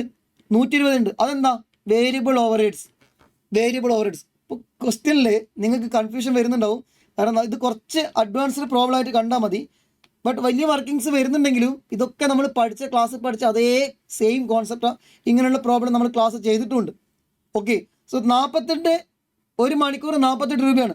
ഒരു മണിക്കൂർ 48 രൂപ. ഇത് വർക്ക് ചെയ്യാൻ വേണ്ടിയിട്ട് 0.5 അവറാണ്. അത് ഓൾറെഡി നമ്മൾ കണ്ടുപിടിച്ചു. 100 മണിക്കൂറിനാണ് ഒരു മണിക്കൂർ 100 രൂപ. ഇവിടെ 50 രൂപ വന്നുള്ളൂ. സോ അരമണിക്കൂർ എടുത്തുള്ളൂ. 0.5 × 48 എന്ന് പറയുമ്പം ഇതിൽ 24 രൂപ എന്താ? ഫിക്സഡ് ആയിരിക്കും. സോ ബാക്കി എത്ര ഉണ്ട്? 26 രൂപ എന്താ? വേരിയബിൾ കോസ്റ്റ് ആയിരിക്കും. 24 രൂപ ഫിക്സഡും 26 രൂപ വേരിയബിൾ കോസ്റ്റും. ഇതാണ് ആ ബേസിലെ ഫസ്റ്റ് കേസ്. അപ്പോൾ ഞാനിപ്പോൾ ഇങ്ങനെ നോക്കുകയാണ്, എത്രയാണ് ടോട്ടൽ കോൺട്രിബ്യൂഷൻ പെർ യൂണിറ്റ്. അപ്പോൾ അത് കണ്ടുപിടിക്കാൻ പോവാണ്. ഓക്കെ, ചെയ്യാൻ പോകണം. ഫസ്റ്റ് പ്രൊഡക്റ്റ് സെഡിൻ്റെ വേരിയബിൾ കോസ്റ്റ് ടോട്ടൽ കണ്ടുപിടിക്കുമ്പോൾ മെറ്റീരിയൽ എത്ര? 100 രൂപ plus variable machine operating cost എത്ര? 150 പ്ലസ് വേരിയബിൾ എത്ര? 120. ഇത് കൂടാതെ selling and distribution cost variable മതി. ഫിക്സഡ് എന്താ? ഫിക്സഡ് ഇറെലവൻറ്റ് കോസ്റ്റാണ്. നിങ്ങൾ ചോദിക്കും, സാർ അതെന്താ ഫിക്സഡ് എടുക്കാതെ? Selling and distribution cost total എന്തുകൊണ്ട് എടുക്കുന്നില്ല? ഇറെലവൻറ്റ് കോസ്റ്റ് എന്ന കോൺസെപ്റ്റ് ഇവിടെ അപ്ലൈ ചെയ്യാം. നമ്മളൊരു ഡിസിഷൻ എടുത്താലില്ലെങ്കിലും എന്തായാലും ഫിക്സഡ് കോസ്റ്റ് വരും. അപ്പോൾ അതിനെപ്പറ്റി കൂടുതൽ ചിന്തിക്കേണ്ട. നിങ്ങൾ പ്രൊഡക്റ്റ് സെഡ് ഉണ്ടാക്കിയാലും പ്രൊഡക്റ്റ് ബി ഉണ്ടാക്കിയാലും ഫിക്സഡ് കോസ്റ്റ് എന്തായാലും വരും. അപ്പോൾ വേരിയബിൾ മാത്രം ഫോക്കസ് ചെയ്യുക. അതാണ് അവർ ഡയറക്റ്റായിട്ട് വേരിയബിൾ തന്നിരിക്കുന്നത്. വേരിയബിൾ ഇവിടെ എടുത്തിട്ടുണ്ട്. ഇപ്പോൾ വേരിയബിൾ എത്ര? നമ്മൾ മാനുഫാക്ചർ ചെയ്യുകയാണെങ്കിൽ ഇൻ ഹൗസിൽ മാനുഫാക്ചർ ചെയ്യുകയാണെങ്കിൽ 80 രൂപ. സോ മാനുഫാക്ചർ ചെയ്യുന്ന ഭാഗമായിട്ട് വരുന്ന വേരിയബിൾ സെല്ലിംഗ് ആൻഡ് ഡിസ്ട്രിബ്യൂഷൻ എത്ര? 80 രൂപ. അപ്പോൾ പ്രൊഡക്റ്റ് സെഡിൻ്റെ മാനുഫാക്ചർ ചെയ്യുമ്പോൾ വരുന്ന വേരിയബിൾ കോസ്റ്റ് എത്ര നോക്കിയേ? 100 പ്ലസ് 150 പ്ലസ് 120 പ്ലസ് 80 എത്ര വരും? 450 രൂപയാണ് വേരിയബിൾ കോസ്റ്റ് വരുന്നത്. 450 രൂപ. ഓക്കെ, ഇനി ഇതെന്ത് ചെയ്യുമ്പോഴാണ്? നമ്മൾ മാനുഫാക്ചർ ചെയ്യുകയാണെങ്കിൽ, നമ്മൾ മേക്ക് ചെയ്യുകയാണെങ്കിൽ 450 രൂപ വരും. ഇനി നിങ്ങൾ നേരെ തിരിച്ച് ചിന്തിച്ച് നോക്കിയേ. ഇവിടെ നമ്മൾ പോയിട്ട് പർച്ചേസ് ചെയ്യുകയാണെങ്കിൽ ഈ പർച്ചേസ് ചെയ്യുമ്പോൾ അയാൾ പറഞ്ഞ ഓഫർ 620 രൂപയാണ്. ഇൻ ഹൗസിൽ മാനുഫാക്ചർ ചെയ്യുമ്പോൾ പ്രൊഡക്റ്റ് സെറ്റ് ഇൻ ഹൗസിൽ മാനുഫാക്ചർ ചെയ്യുമ്പോൾ 450 രൂപയുടെ സാധനം നമ്മൾ പോയിട്ട് പർച്ചേസ് ചെയ്യുമ്പോൾ 620 രൂപ കൊടുക്കണം. പ്ലസ് അത് മാത്രമല്ല, നമ്മൾ പർച്ചേസ് ചെയ്യുമ്പോൾ 60 രൂപ എന്ന് കൊടുക്കണം. Variable cost selling and distribution വരുന്നുണ്ട്. അങ്ങനെയാണെങ്കിൽ നമ്മളിവിടെ ഞാൻ കാണിക്കാം. അതായത് പ്രൊഡക്റ്റ് സെഡ് മേക്ക് ചെയ്യുകയാണെങ്കിൽ നമുക്ക് വരുന്ന വേരിയബിൾ കോസ്റ്റ് 450 രൂപ. നമ്മൾ ബൈ ചെയ്യുകയാണെങ്കിൽ നമുക്ക് വരുന്നത് 680 രൂപ. അതെങ്ങനെ കിട്ടി? 620 രൂപ അത് നമ്മൾ സപ്ലയർ പറഞ്ഞ പ്രൈസും ആ സംഭവം നമ്മൾ വിൽക്കുമ്പോൾ നമുക്ക് അഡീഷണൽ ആയിട്ട് വരുന്ന സെല്ലിംഗ് എക്സ്പെൻസ് എത്ര? 60 രൂപ. സോ 680 രൂപയാണ് നമുക്ക് വരുന്ന കോസ്റ്റ്. ഓക്കെ, അപ്പോൾ ഇങ്ങനെയാണെങ്കിൽ നമുക്കറിയാം ഫസ്റ്റ് പ്രയോറിറ്റി കൊടുക്കേണ്ടത് മേക്ക് ചെയ്യണം.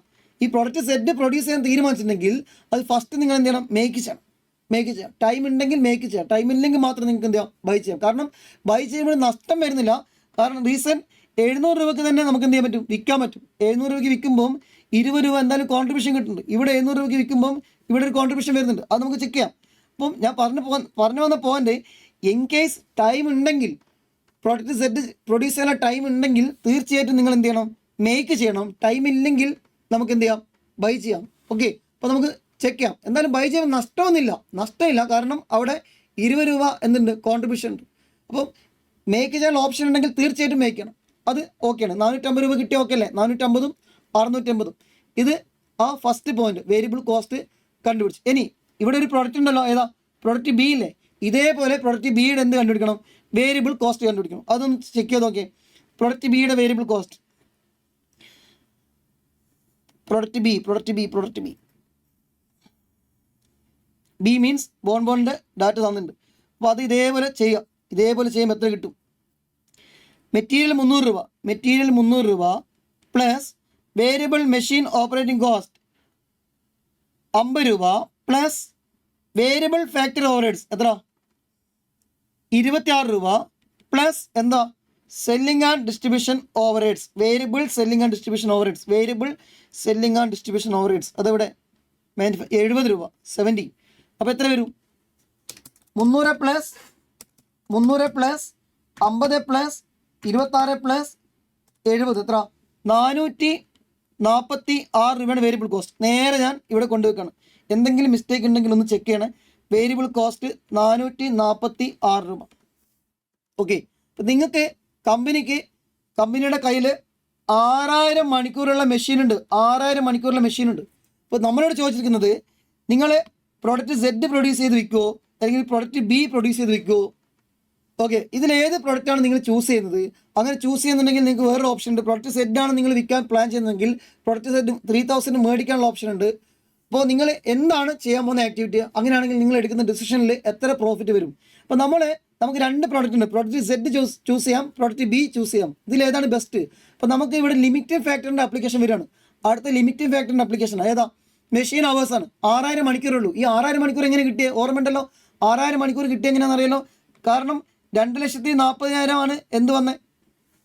Machine fixed factory overheads divide by നമ്മുടെ ടോട്ടൽ മെഷീൻ അവേഴ്സ് ഉണ്ടായിരുന്നു.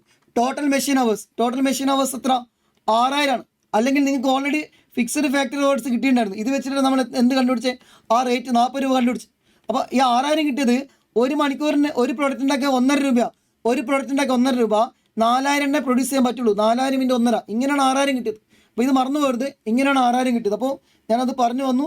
ഇനി നിങ്ങൾ നേരെ ഇതിലേതാണ് ബെസ്റ്റ്? അപ്പോൾ ബെസ്റ്റ് കണ്ടുപിടിക്കണം. കോൺട്രിബ്യൂഷൻ പെർ എന്ത് കണ്ടുപിടിക്കുക? Machine hours. അത് ഏതാണ് കണ്ടുപിടിക്കണം. അപ്പോൾ കോൺട്രിബ്യൂഷൻ പെർ മെഷീൻ അവേഴ്സ് കാണണമെങ്കിൽ ആദ്യം കോൺട്രിബ്യൂഷൻ പെർ യൂണിറ്റ് കണ്ടുപിടിക്കണം. ഇത് എത്ര വരും? ഇതിന് എത്ര പൈസയ്ക്ക് വിൽക്കുന്നത്? 700 രൂപ. ഇതോ പ്രൊഡക്റ്റ് ബി പ്രൊഡ്യൂസ് ചെയ്യണമെങ്കിൽ പ്രൊഡക്റ്റ് ബി വിറ്റാൽ എത്ര പൈസ കിട്ടും? ഒന്ന് നോക്കിയേ. പ്രൊഡക്റ്റ് ബി ഇതാണ് പ്രൊഡക്റ്റ് ബി. ബോൺ എന്ന് പറഞ്ഞ സംഭവമാണ് കേട്ടോ. അത് വിൽക്കുകയാണെങ്കിൽ 700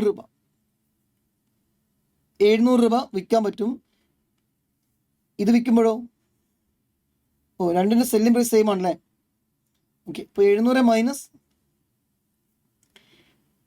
മൈനസ് ആ തന്നിരിക്കുന്ന വേരിയബിൾ കോസ്റ്റ് 700 മൈനസ് 446 ഇവിടെ 700 മൈനസ് 450.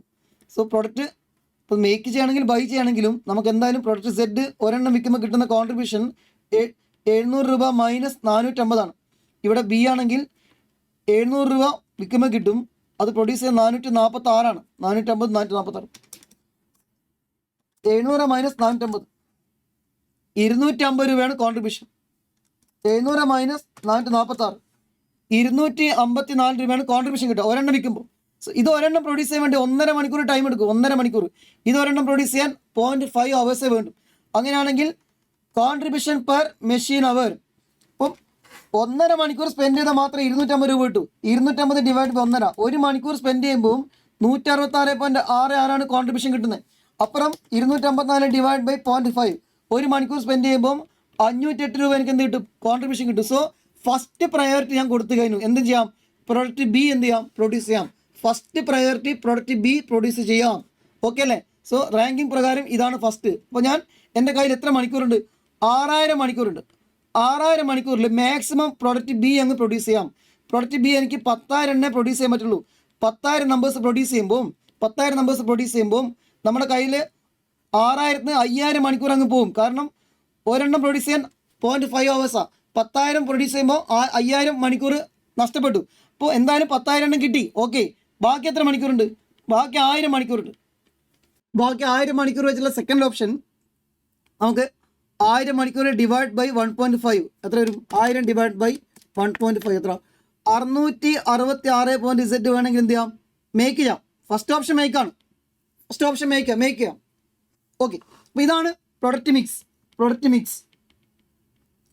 1000 നമ്പേഴ്സ് 10,000 നമ്പേഴ്സ് എന്ത് ചെയ്യാം? ബി പ്രൊഡ്യൂസ് ചെയ്യാം. അത് ഒരെണ്ണം പ്രൊഡ്യൂസ് ചെയ്ത് വിൽക്കുമ്പോൾ കിട്ടുന്ന കോൺട്രിബ്യൂഷൻ എത്ര നമ്മൾ കണ്ടുപിടിച്ചേ? 254 അല്ലേ? 254 ഒരെണ്ണത്തിന് 254. So 10,000 into 254. 10,000 ഇൻറ്റു 254 എത്ര വരും? 25,40,000 വരും. ഓക്കെ, ഇനി 666.66 നമുക്ക് എന്ത് ചെയ്യാം? മേക്ക് ചെയ്യാം. ഇനി നിങ്ങൾക്ക് 4000 വരെ ഡിമാൻഡ് ഉണ്ട്. 4000 എണ്ണം വരെ ഡിമാൻഡ് ഉണ്ട്. പ്രൊഡക്റ്റ് ബിക്ക് 4000 എണ്ണം വരെ ഡിമാൻഡ് ഉണ്ട്. അതിൽ ഇത്രയും നമുക്ക് മേക്ക് ചെയ്യാം. ഫസ്റ്റ് ഓഫ് പ്രയോറിറ്റി മേക്കാം. ഒരു കാരണവശാലും ആദ്യമേ തന്നെ ബൈ ചെയ്യരുത്. നിങ്ങൾ മേക്ക് ചെയ്ത് നിൽക്കുമ്പോൾ നിങ്ങൾ നോക്കുകയാണ്, ഇനി 4000 വരെ ഡിമാൻഡ് ഉണ്ട്. അതിൽ 666 ഞാൻ മേക്ക് ചെയ്യാം. ഇനി ബൈ ചെയ്യാൻ പോകുമ്പോൾ നഷ്ടമില്ല, കോൺട്രിബ്യൂഷൻ കിട്ടും. 700 രൂപയാണ് നിങ്ങൾക്ക് എന്ത് ചെയ്യുന്നത്? ബൈ ചെയ്യുമ്പോൾ നിങ്ങൾക്ക് വരുന്ന സെല്ലിംഗ് പ്രൈസ്. ബൈ ചെയ്യുമ്പോൾ നിങ്ങൾക്ക് വരുന്ന കോസ്റ്റ് 650 രൂപ. സോ എന്നാലും സാരമില്ല, നിങ്ങൾക്ക് ഈ പ്രോഡക്റ്റ് സെഡ് ബി എന്ന് പറഞ്ഞ പ്രോഡക്റ്റ്, ബി അല്ല മക്കളെ സോറി, സെഡ് എന്ന് പറഞ്ഞ പ്രോഡക്റ്റ് നിങ്ങൾക്ക് വിൽക്കുമ്പം 700 രൂപയ്ക്ക് വിൽക്കാൻ പറ്റും. അപ്പോൾ ഇവിടെ 666 നിന്നും നിങ്ങൾക്ക് കിട്ടുന്ന കോൺട്രിബ്യൂഷൻ 666 ഇൻറ്റു ഒരെണ്ണത്തിൻ്റെ വേരിയബിൾ കോസ്റ്റ്, മേക്ക് ചെയ്യുമ്പോൾ വേരിയബിൾ കോസ്റ്റ് 450 രൂപയാണ്. സോ ഒരെണ്ണം വിൽക്കുമ്പോൾ 250 രൂപ കോൺട്രിബ്യൂഷൻ കിട്ടും. സോ അങ്ങനെയാണെങ്കിൽ 666 ഇൻറ്റു 250, 666.66 ഇൻറ്റു 250 എത്ര വരും? 1,66,665. ഇനി നമുക്ക് വേണമെങ്കിൽ എന്ത് ചെയ്യാം? വേണമെങ്കിൽ ഈ സെറ്റ് എന്ന് പറഞ്ഞ പ്രോഡക്റ്റ് 4000 വരെ വിൽക്കാനുള്ള ഡിമാൻഡ് ഉണ്ട്. ബട്ട് നമുക്ക് മേടിക്കാൻ പോവാം, ബൈ ചെയ്യാം. ബൈ ചെയ്യുമ്പം അവർ പറഞ്ഞത് 3,000 ബൈ ചെയ്യാൻ പറ്റുള്ളൂ. 3,000 എന്നാലും സാരമില്ല, ബൈ ചെയ്തിട്ട് നമുക്ക് എന്ത് ചെയ്യാം? 20 രൂപ കോൺട്രിബ്യൂഷൻ കിട്ടും. എങ്ങനെ 20 രൂപ കിട്ടുന്നത്? 700 രൂപയ്ക്ക് വിൽക്കും. ബൈ ചെയ്യുമ്പോൾ വരുന്ന കോസ്റ്റ് 650. അതുകൊണ്ട് നമ്മൾ ബൈ ചെയ്യാതിരുന്നത്. ബട്ട് ഓപ്ഷൻ ഉണ്ടെങ്കിൽ ബൈ ചെയ്യാം. ലാസ്റ്റ് ഓപ്ഷൻ, വേറെ ഓപ്ഷൻ ഇല്ല. നമുക്ക് പ്രൊഡ്യൂസ് ചെയ്യുന്ന കപ്പാസിറ്റി ഇല്ലെങ്കിൽ ബൈ ചെയ്തിട്ട് വിൽക്കാം. അപ്പോൾ 20 രൂപ കോൺട്രിബ്യൂട്ട് ചെയ്യാൻ പറ്റും ഫിക്സഡ് കോസ്റ്റിലേക്കും പ്രോഫിറ്റിലേക്കും. ഓക്കെ, അപ്പോൾ 3,000 ഇൻറ്റു സാർ എന്തുകൊണ്ട് 4000 ബൈ ചെയ്യാൻ പറ്റുന്നില്ല? കാരണം ക്വസ്റ്റ്യനിൽ ക്ലിയർ ആയിട്ട് പറയുന്നുണ്ട്. അല്ലെങ്കിൽ നമുക്ക് 3,333 വരെ ബൈ ചെയ്യാം. ഇവിടെ 3000 ബൈ ചെയ്യാൻ പറ്റുള്ളൂ. സോ 3000 ഇൻറ്റു 20 എത്ര വരും? 6 ലക്ഷം, 6 ലാക്ക്. സോ അങ്ങനെയാണെങ്കിൽ ടോട്ടൽ കോൺട്രിബ്യൂഷൻ എത്ര കിട്ടി? 25,40,000 പ്ലസ് 1,66,666 പ്ലസ് 6 ലക്ഷം, 33,00,000 സംതിങ് മൈനസ് ഫിക്സ്ഡ് കോസ്റ്റ് എടുക്കുമ്പോൾ ഇൻസ്റ്റിറ്റ്യൂട്ട് ഇവിടെ എടുത്തിരിക്കുന്നത് റെലവൻറ്റ് കോസ്റ്റ് എന്ന രീതിയിൽ മാത്രം. അതായത് ഫിക്സ്ഡ് കോസ്റ്റ് എടുത്തിരിക്കുന്നത് ഈ ഒരു പെർട്ടിക്കുലർ ഡിസിഷനുമായി ബന്ധപ്പെട്ട. നിങ്ങൾക്ക് വേണമെങ്കിൽ അതിൽ ആർഗ്യൂ ചെയ്യാം, വേണമെങ്കിൽ സെല്ലിംഗ് ആൻഡ് ഡിസ്ട്രിബ്യൂഷൻ ഓവർഹെഡ്സിൻ്റെ ഫിക്സ്ഡ് കോസ്റ്റും കൂടെ കാണിക്കാം. അപ്പോൾ നമ്മൾ അത് ഇറെലവൻ്റ് ആക്കി വെച്ചിട്ട് ഈ ഒരു പെർട്ടിക്കുലർ ഡിസിഷൻ നമ്മളെ മെഷീൻ്റെ ബേസിൽ ആയതുകൊണ്ട് ആ മെഷീനുമായി ബന്ധപ്പെട്ട ഫിക്സ്ഡ് ഓവർഹെഡ്സ് നമ്മൾ എടുക്കണം. ഫിക്സ്ഡ് ഫാക്ടറി ഓവർഹെഡ്സ് എടുക്കണം. ഫിക്സ്ഡ് ഫാക്ടറി ഓവർഹെഡ്സ് എത്ര തന്നിരിക്കുന്നത്? 24 ലക്ഷമാണ് ഫിക്സ്ഡ് ഫാക്ടറി ഓവർഹെഡ്സ്. വേണമെങ്കിൽ ക്വസ്റ്റ്യൻ ചോദിക്കാം, സാറേ സെല്ലിംഗ് ആൻഡ് ഡിസ്ട്രിബ്യൂഷൻ എടുക്കണ്ടേ? സെല്ലിംഗ് ആൻഡ് ഡിസ്ട്രിബ്യൂഷൻ എടുത്തു കഴിഞ്ഞാൽ നിങ്ങൾക്ക് പ്രോഫിറ്റ് കാണിക്കാം. ബട്ട് സെല്ലിംഗ് ആൻഡ് ഡിസ്ട്രിബ്യൂഷൻ നമ്മൾ ഇവിടെ ഇറെലവൻ്റ് ആയിട്ട് വെച്ചിരിക്കുകയാണ്. അത് എടുക്കുകയാണെങ്കിൽ ആൻസർ ഫുൾ മാർക്ക് തന്നെ കിട്ടും. അതിൻ്റെ പേരിൽ ഒരു മാർക്ക് കുറയ്ക്കില്ല. സോ മൈനസ് എത്ര? 24 ലക്ഷം തന്നെ 2,40,000. എത്രയായിരുന്നു ഫിക്സ്ഡ് കോസ്റ്റ് അവർ പറഞ്ഞിരിക്കുന്ന ക്വസ്റ്റ്യനിൽ? 2,40,000. So minus 2,40,000.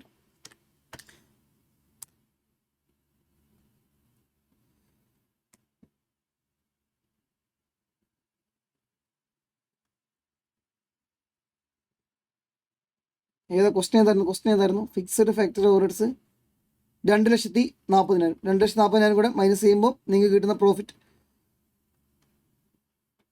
എവിടെ പോയെന്ന് നോക്കണം. എവിടെ പോയെന്ന് ചെക്ക് ചെയ്യാം. ഞാൻ പറഞ്ഞു സ്പീഡ് ചെയ്യുമ്പോൾ മിസ്റ്റേക്ക് വരും. 10,000 ഇൻറ്റു 254, 25,40,000. ഓക്കെ. പിന്നെ 666.66 യൂണിറ്റ് മേക്ക് ചെയ്യും. മേക്ക് ചെയ്യുമ്പോൾ ഒരെണ്ണം വിൽക്കുമ്പോൾ 250 രൂപ ഇൻറ്റു 16 ലക്ഷത്തി 1,66,666 ബൈ ചെയ്യും. നമ്മൾ 3,000 നമ്പേഴ്സ് ബൈ ചെയ്യാം. അതിൽ ഒരെണ്ണം വിൽക്കുമ്പോൾ 20 രൂപ. 3,000 ഇൻറ്റു 20, 60,000. ഇതാണ് മിസ്റ്റേക്ക് വന്നത്. ഇത് സ്പീഡ് ചെയ്യുമ്പോൾ വരുന്നതാണ്. നിങ്ങളത് ചെയ്ത് നോക്കാം. അപ്പോൾ ഇത്രയും കോൺട്രിബ്യൂഷൻ വരുന്നത് ഇവിടെ. അപ്പോൾ എത്ര വരും? 25,40,000 പ്ലസ് 1,66,665 പ്ലസ് 60,000. സൗണ്ട് കണ്ടിന്യൂസ് ആയിട്ട് ക്ലാസ് എടുക്കുമ്പോൾ സൗണ്ടിൻ്റെ പ്രശ്നം വന്നിട്ടുണ്ട്. ത്രോട്ട് പെയിൻ ഉണ്ട്. അപ്പോൾ ക്ഷമിക്കുക. ഇടയ്ക്കിടയ്ക്ക് വോയിസ് കട്ടായി പോകുന്നുണ്ട്. റെസ്റ്റ് എടുക്കാൻ വേണ്ടി പറഞ്ഞാണ്. നിങ്ങൾക്ക് എക്സാം ടൈം ആയതുകൊണ്ട് വന്നാണ്. 27,66,665 മൈനസ് 2,40,000. സോ കിട്ടുന്ന പ്രോഫിറ്റ് 25,26,665. നിങ്ങൾക്ക് ക്വസ്റ്റ്യൻ ചോദിക്കാം, സാറേ സെല്ലിംഗ് ആൻഡ് ഡിസ്ട്രിബ്യൂഷൻ എടുക്കണ്ടേ?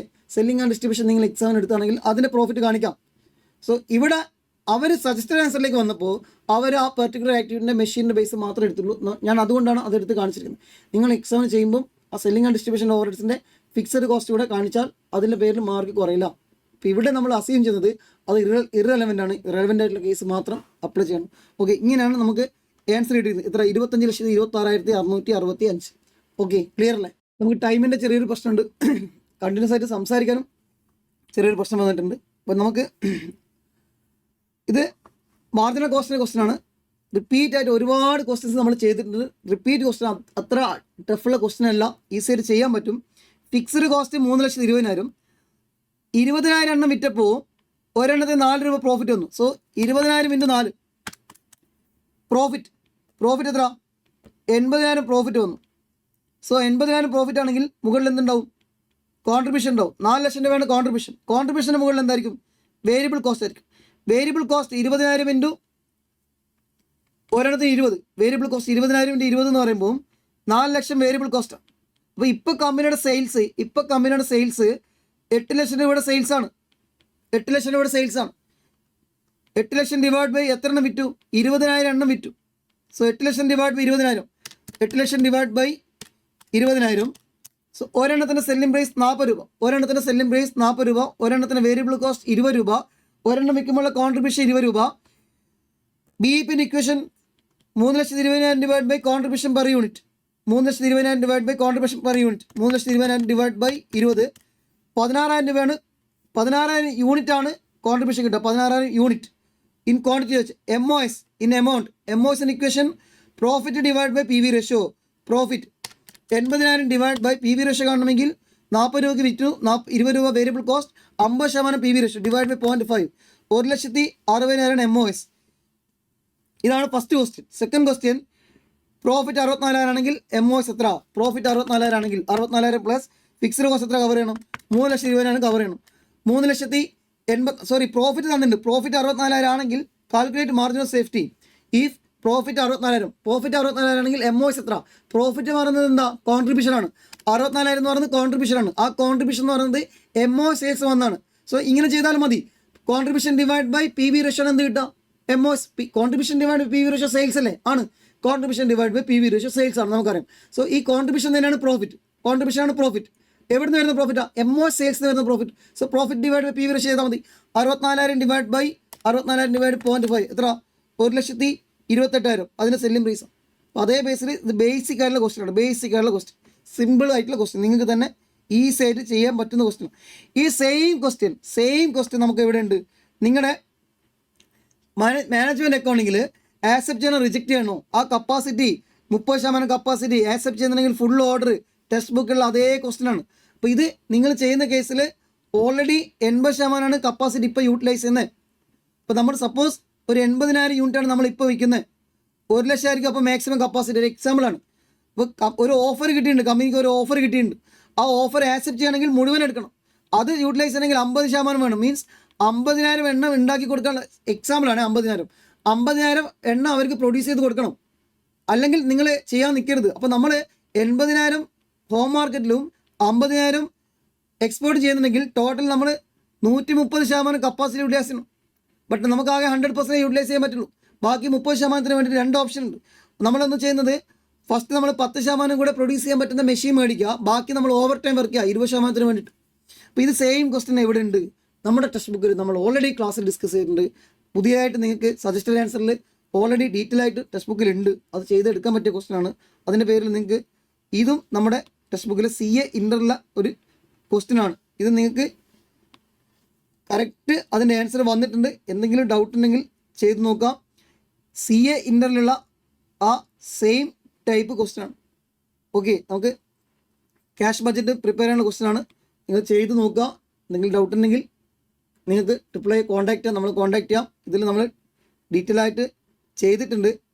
എന്തെങ്കിലും ഡൗട്ട് ഉണ്ടെങ്കിൽ ചോദിക്കാം. സമയത്തിൻ്റെ പ്രശ്നമുള്ളതുകൊണ്ടും പിന്നെ സൗണ്ടിൻ്റെ ഇഷ്യൂ വന്നതുകൊണ്ടും ഞാനിപ്പം മൂവ് ചെയ്ത് പോവാണ്. ഓക്കെ, ഇതിൽ ഈ ഒരു ക്വസ്റ്റ്യൻ നിങ്ങൾക്ക് പെട്ടെന്ന് കിട്ടാൻ ബുദ്ധിമുട്ടായിരിക്കും. ഈ ഒരു ക്വസ്റ്റ്യൻ ഒന്ന് CMA ഫൈനലിൻ്റെ ക്വസ്റ്റ്യൻ ആണ്. അത് നമുക്ക് ഡിസ്കസ് ചെയ്യാം. CMA ഫൈനലിൻ്റെ ഒരു ക്വസ്റ്റ്യൻ ആണ്. കഴിഞ്ഞ തവണയും CMA ഫൈനലിൽ ഈ ക്വസ്റ്റ്യൻ ചോദിച്ചിട്ടുണ്ടായിരുന്നു. നമ്മൾ ഓൾറെഡി ട്രിപ്പിൾ ഐയുടെ യൂട്യൂബിൽ ഓൾറെഡി ഈ ക്വസ്റ്റ്യൻ ഡിസ്കസ് ചെയ്ത് വെച്ചിട്ടുണ്ട്. അപ്പോൾ ഇത് നിങ്ങൾക്ക് വേണമെങ്കിൽ ഒന്നും കൂടെ ഞാൻ ഡിസ്കസ് ചെയ്യാം. കാരണം ഇതിൻ്റെ ആൻസർ അവർ ഫുള്ള് കൊടുത്തിട്ടില്ല, ഇങ്ങനെ മാത്രമേ കൊടുത്തിട്ടുള്ളൂ. അപ്പോൾ ഇതിൻ്റെ ബേസിക്കായുള്ള കാര്യങ്ങൾ പറഞ്ഞാൽ നിങ്ങൾക്ക് അത് ആൻസർ കിട്ടും. അപ്പോൾ ഈ ക്വസ്റ്റ്യൻ നിങ്ങൾ ചെയ്യുമ്പോൾ നമുക്കറിയാം സ്റ്റാൻഡേർഡ് ഫിക്സഡ് ഓവർഹെഡ് വേരിയൻസ് ആണെങ്കിലും വേരിയബിൾ ഓവർഹെഡ് കോസ്റ്റ് വേരിയൻസ് ആണെങ്കിലും നിങ്ങൾക്ക് ഇത്രയും കാര്യങ്ങൾ അറിഞ്ഞാൽ മതി. അപ്പോൾ ഞാൻ ഇവിടെ മാക്സിമം ഇൻഫർമേഷൻ അവിടെ കാണിക്കാം. അതായത് ബഡ്ജറ്റ് ചെയ്യുന്ന ഡാറ്റയും ആക്ച്വൽ ഡാറ്റയും കിട്ടിക്കഴിഞ്ഞാൽ അതിൽ തന്നെ നമ്പർ ഓഫ് യൂണിറ്റ്സ് പിന്നെ ഹവേഴ്സ് പിന്നെ ഡേയ്സ്, കലണ്ടർ വേരിയൻസ് ഒക്കെ ചോദിക്കുകയാണെങ്കിൽ ഡേയ്സ്, അല്ലെങ്കിൽ എത്രയാണ് ഫിക്സഡ് ഓവർഹെഡ്സ്, എത്രയാണ് വേരിയബിൾ ഓവർഹെഡ്സ്, ഇത്രയും കാര്യം കിട്ടിക്കഴിഞ്ഞാൽ നിങ്ങൾക്ക് കലണ്ടർ വേരിയൻസ് ഒഴികെ ബാക്കി എല്ലാ വേരിയൻസും കാണാനുള്ള ഡാറ്റ ഉണ്ട്. ഇപ്പം ഞാനിവിടെ ഇത്രയും ഡാറ്റ ഫില്ല് ചെയ്യണം. ഇത്രയും ഡാറ്റ എങ്ങനെ ഫില്ല് ചെയ്യുന്നു? അപ്പോൾ ഇത് നിങ്ങൾ ബഡ്ജറ്റഡ് യൂണിറ്റ്സ് എത്ര? 12,000. സോ 12,000 കിട്ടി. Actual unit 15,560. നമ്മുടെ ക്ലാസ് പറഞ്ഞിട്ടുണ്ട്, എപ്പോഴും ഓവർഹെഡ്സിൻ്റെ ക്വസ്റ്റ്യൻ വരുമ്പം ഇങ്ങനെ ഇത്രയും ഡീറ്റെയിൽസ് അവിടെ എഴുതി വെച്ച് കഴിഞ്ഞാൽ അത് വെച്ചിട്ട് കോൺസെപ്റ്റ് വെച്ചിട്ട് ചെയ്ത് കൊടുക്കാം. ഓക്കെ, നമ്മൾ പറഞ്ഞിട്ടുണ്ട്. ഓക്കെ, അപ്പോൾ ഇവിടെ അത് കിട്ടി. ഹവേഴ്സ് ഇവിടെ അവർ 12,000 യൂണിറ്റല്ലേ പ്രൊഡ്യൂസ് ചെയ്യാൻ തീരുമാനിച്ച് ആണ്. അപ്പോൾ ഒരു യൂണിറ്റിന് 20 രൂപയാണ് അവർ കണക്കാക്കി. ഒരു യൂണിറ്റ് 20 രൂപ, ഒരു മണിക്കൂർ 4 രൂപ. അങ്ങനെയാണെങ്കിൽ 20/4, ഒരു യൂണിറ്റ് ഉണ്ടാക്കാൻ 5 മണിക്കൂറാണ് അവരെ പ്ലാനിങ്. ഒരു യൂണിറ്റ് ഉണ്ടാക്കാൻ 5 മണിക്കൂർ. സോ 12,000 യൂണിറ്റ് ഉണ്ടാക്കുമ്പോൾ 60,000 ഹവേഴ്സാണ് അവർ പ്ലാൻ ചെയ്തത്. 60,000 ഹവേഴ്സ്. ബട്ട് എത്ര ആക്ച്വൽ ഹവേഴ്സ്? എത്ര? 74,000 ഹവേഴ്സാണ് ആക്ച്വൽ വന്നിരിക്കുന്നത്. 74,000. ഒരു ഫിക്സഡ് ഓവർഹെഡ്സ് എത്ര? വേരിയബിൾ ഓവർഹെഡ്സ് എത്ര? ഇത് ആക്ച്വൽ തന്നിട്ടുണ്ട്. Actual fixed 62,500, 62,500. സോ 2,95,000 മൈനസ് 62,500 എത്ര വരും? 2,32,500 എന്ത് വരുന്നത്? വേരിയബിൾ വരുന്നത് തന്നിട്ടുണ്ട്. ഇനി ഇതിൽ സ്റ്റാൻഡേർഡ് ഫിക്സഡ് ഓവർഹെഡ്സ് എത്ര? Budgeted fixed overheads, variable overheads, budgeted fixed ഓവർഹെഡ്സും ബഡ്ജറ്റഡ് വേരിയബിൾ ഓവർഹെഡ്സും കണ്ടുപിടിക്കണം. അത് തന്നിട്ടില്ല. അത് കാണാൻ നിങ്ങൾ ഓൾറെഡി ഈ സെമി വേരിയബിൾ കോസ്റ്റ് എന്ന് പറഞ്ഞ കോൺസെപ്റ്റ് നമ്മൾ പഠിച്ചിട്ടുണ്ട്. 8,000 ഇത്രയാണെങ്കിൽ 8,000 ചേഞ്ച് ചെയ്യുന്ന കോസ്റ്റ് ഏതാ? വേരിയബിൾ കോസ്റ്റാണ്. വേരിയബിൾ കോസ്റ്റ് 8,000 10,000 ആയപ്പോൾ 2,000 യൂണിറ്റ് മാറിയപ്പോൾ 1,80 2,10. സോ വേരി ചെയ്ത കോസ്റ്റ് വേരിയബിൾ ഓവർഹെഡ്സ് 1,80 10. ഇത് ബഡ്ജറ്റ് അല്ലേ? ബഡ്ജറ്റ് എന്ന് പറഞ്ഞാൽ അവരെ പ്ലാൻ ചെയ്യുന്ന ഡാറ്റ അല്ലേ? ഈ സ്റ്റാൻഡേർഡ് എന്ന് പറഞ്ഞാൽ ഫ്ലെക്സിബിൾ ബഡ്ജറ്റാണ്. സോ അവർ സ്റ്റാൻഡേർഡ് ഫിക്സ് ചെയ്യുന്നത് ബഡ്ജറ്റ് വെച്ചിട്ടാണ്. ഈ ബഡ്ജറ്റ് അല്ലേ? അപ്പോൾ ബഡ്ജറ്റ് ഡാറ്റ നോക്കിയാൽ മതി. അവരെ പ്ലാനിങ് ആണിത്. സോ അവർ പ്ലാൻ ചെയ്യുമ്പോൾ 1,80 2,10 ആവും. 30,000 രൂപ ചേഞ്ച് ചെയ്യുമ്പോൾ 30,000 രൂപ ചേഞ്ച് ചെയ്യുന്നത് 2,000 യൂണിറ്റ് മാറുമ്പോഴാണ്. Change in expense divide by change in units. So 30,000 divide by 2,000, 30,000 divide by 2,000 നമ്മൾ പഠിച്ച കോൺസെപ്റ്റാണ്. സോ ഒരെണ്ണത്തിൻ്റെ വേരിയബിൾ കോസ്റ്റ് എത്ര? 15 രൂപയാണ് അവർ പ്ലാൻ ചെയ്തത്, ബഡ്ജറ്റ്. ഈ ബഡ്ജറ്റാണ് സ്റ്റാൻഡേർഡ് തന്നെ പറയുന്നത്. ബഡ്ജറ്റ് പ്രകാരമാണ് സ്റ്റാൻഡേർഡ് പ്രിപ്പയർ ചെയ്യുന്നത്. സോ ഫ്ലെക്സിബിൾ ബഡ്ജറ്റാണ്. നമ്മൾ സ്റ്റാൻഡേർഡ് പ്രിപ്പയർ ചെയ്യുന്നത് 12,000. സോ 12,000 അവരെ ഫ്ലെക്സിബിൾ ബഡ്ജറ്റിൽ 12,000 ഇൻറ്റു എത്ര വരും? 15. 1,80,000 എന്ത് വരുന്നത്? Variable overheads. ഓക്കെ, അപ്പോൾ ഇത് നിങ്ങൾക്കറിയാം 15 രൂപയാണ്. 8,000 എത്ര വരണം ശരിക്ക്? 8,000 ഇൻറ്റു 15 1,20 വരാൻ പാടുള്ളൂ. ബട്ട് എത്ര വന്നേ? 1,80. ബാക്കി എന്തായിരിക്കും? ഫിക്സഡ് ആയിരിക്കും. ഫിക്സഡ് ഓവർഹെഡ്സ് എപ്പോഴും സെയിമാ. ഇവിടെ നോക്കിക്കേ, 14,000 ഇൻറ്റു 14,000 ഇൻറ്റു വേരിയബിൾ 15, 2.10 വരാൻ പാടുള്ളൂ. ബട്ട് ഇവിടെ എത്ര വന്നു? 2.70 വന്നു. സോ ബാക്കി എന്താ? ഫിക്സഡ് ആണ്. ഇത്രയും മതി. ഇത്രയും കിട്ടിക്കാനും ബാക്കി നിങ്ങൾക്ക് ചെയ്യാൻ പറ്റും. കറക്റ്റാണ്. ഇനി നമ്മൾ ഒത്തിരി പ്രോബ്ലം ചെയ്ത് നോക്കിയിട്ടുണ്ട്. ഇത്രയും കാര്യങ്ങളുണ്ടെങ്കിൽ നിങ്ങൾക്ക് എല്ലാം ചെയ്യാൻ പറ്റും. ഞാനെല്ലാം ഫില്ല് ചെയ്ത് വെച്ചിട്ടുണ്ട്. ഇനി നേരെ നിങ്ങൾ കോൺസെപ്റ്റ് വൈസ് ആണോ ഇക്വേഷൻ വൈസ് ആണോ, നമ്മൾ കറക്റ്റ് കോൺസെപ്റ്റ് വൈസ് പറഞ്ഞിട്ടുണ്ട്, നിങ്ങൾക്ക് ചെയ്യാൻ പറ്റും. ഓക്കെ, ജസ്റ്റ് ഒരെണ്ണം കാണിക്കാം. സ്റ്റാൻഡേർഡ് വേരിയബിൾ ഓവർഹെഡ് റേറ്റിലോട്ട് കൺവേർട്ട് ചെയ്യാം. സോ എത്ര മണിക്കൂറാണ്? 60,000 എത്ര എക്സ്പെൻസ്? 60,000. 60/60 എത്ര വരും? ഫിക്സഡ് ആണെങ്കിൽ 1 രൂപ. 1.80 ഡിവൈഡ് ബൈ 60 മണിക്കൂർ, 60,000 മണിക്കൂർ. വേരിയബിൾ ആണെങ്കിൽ 3 രൂപ. ഓക്കെ, നേരെ ഇക്വേഷൻ അപ്ലൈ ചെയ്യാം, നേരെ ആൻസർ ചെയ്യാം. ഇത് നിങ്ങൾക്ക് ഇതൊരു ടേബിൾ കിട്ടിക്കഴിഞ്ഞാൽ ബാക്കി നിങ്ങൾക്ക് ചെയ്യാൻ പറ്റും. എല്ലാ ഡാറ്റയും ഞാൻ അവിടെ ഫില്ല് ചെയ്ത് വെച്ചിട്ടുണ്ട്. അത്രേ ആ ക്വസ്റ്റ്യനിൽ ചെയ്യാനുണ്ട്. ഓക്കെ,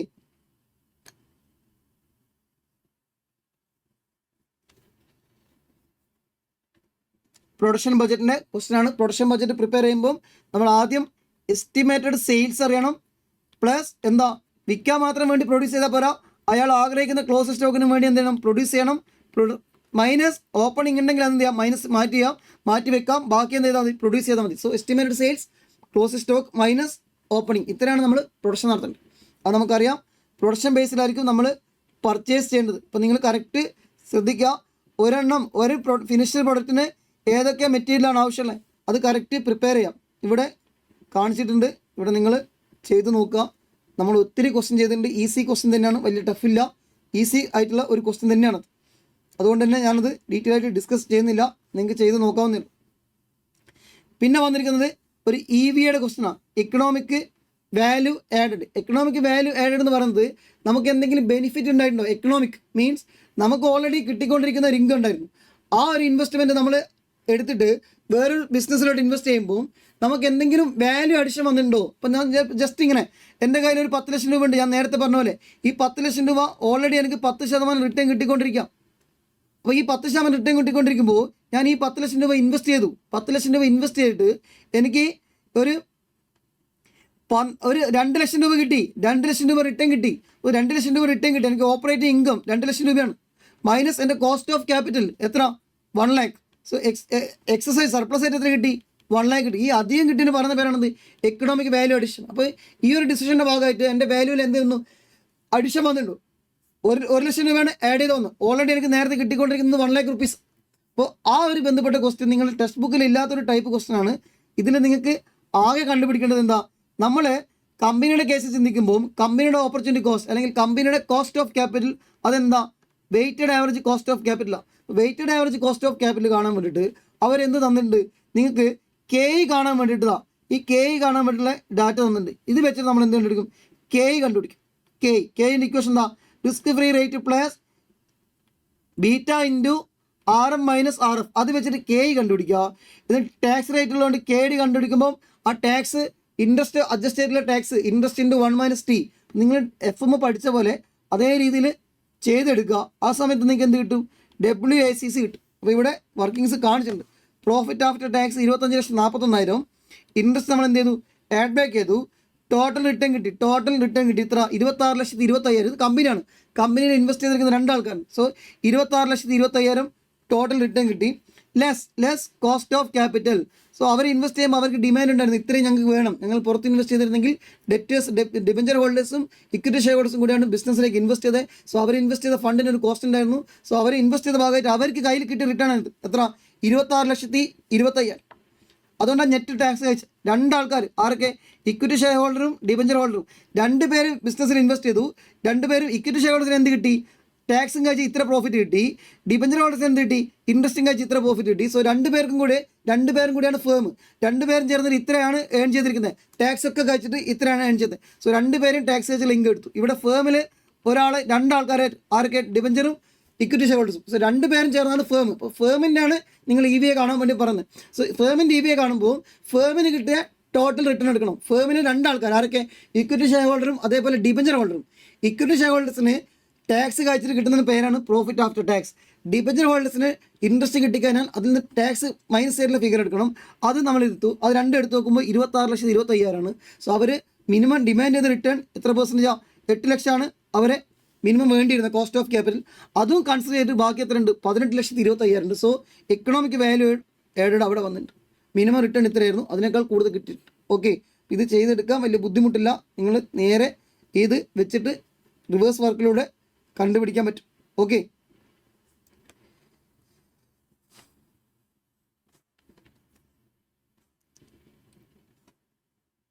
യെസ്, ഈ ക്വസ്റ്റ്യൻ പക്ക ലേണിംഗ് കർവിൻ്റെ, ഞാൻ നേരത്തെ സ്റ്റാർട്ടിങ് തന്നെ പറഞ്ഞായിരുന്നു ലേണിംഗ് കർവിൻ്റെ ക്വസ്റ്റ്യൻ 7 മാർക്ക് വരെ വരാം. ക്വസ്റ്റ്യനിൽ ലേണിംഗ് കർവിൻ്റെ ക്വസ്റ്റ്യൻ വരുമ്പോൾ നിങ്ങൾക്ക് ഒന്നുമില്ല, നിങ്ങൾക്ക് നമ്മൾ 1, 2, 4, 8, 16, 32, 64 അങ്ങനെ വരുന്ന കേസാണെങ്കിൽ നിങ്ങൾക്ക് ഇക്വേഷൻ ഇല്ലാതെ ചെയ്യാൻ പറ്റും. നേരെ ചെയ്ത് നോക്കിയാൽ മതി, ഡബിൾ ആവുന്നതനുസരിച്ചിട്ട് ആ ലേണിംഗ് കാണിച്ചാൽ മതി. ഇവിടെ അവർ പറഞ്ഞിരിക്കുന്നത് ആദ്യത്തെ 30 യൂണിറ്റാണ്. 30 യൂണിറ്റ് ആണെങ്കിൽ നമ്മുടെ ആ നമ്പറിൽ വരുന്ന കേസല്ല. 32 ആണെങ്കിൽ ഓക്കെ, 32 ആണെങ്കിൽ ഓക്കെ. ഇപ്പോൾ 30 യൂണിറ്റ് ആണെങ്കിൽ നമ്മൾ ഇക്വേഷൻ അപ്ലൈ ചെയ്യും. 30 യൂണിറ്റിന് എത്ര ടൈം എടുക്കും? സോ ആവറേജ് ടൈം എത്ര? Average time is equal to y is equal to 30. So equation ആദ്യത്തെ ഫസ്റ്റ് 40 ഇൻറ്റു 30 എണ്ണത്തിന് എത്ര? റേസ് ടു എത്ര? ലേണിംഗ് എക്സ്പെക്ട് ചെയ്യുന്നത് 90%. So 30 raise to minus 0.152. അപ്പോൾ ഇത് സോൾവ് ചെയ്യുമ്പോൾ നിങ്ങൾക്ക് എന്ത് കിട്ടും? ആവറേജ് ടൈം കിട്ടും. ആവറേജ് ടൈം കിട്ടും. സോ അതിന് നിങ്ങൾ 30 കൊണ്ട് മൾട്ടിപ്ലൈ ചെയ്യുമ്പോൾ ടോട്ടൽ ടൈം കിട്ടും.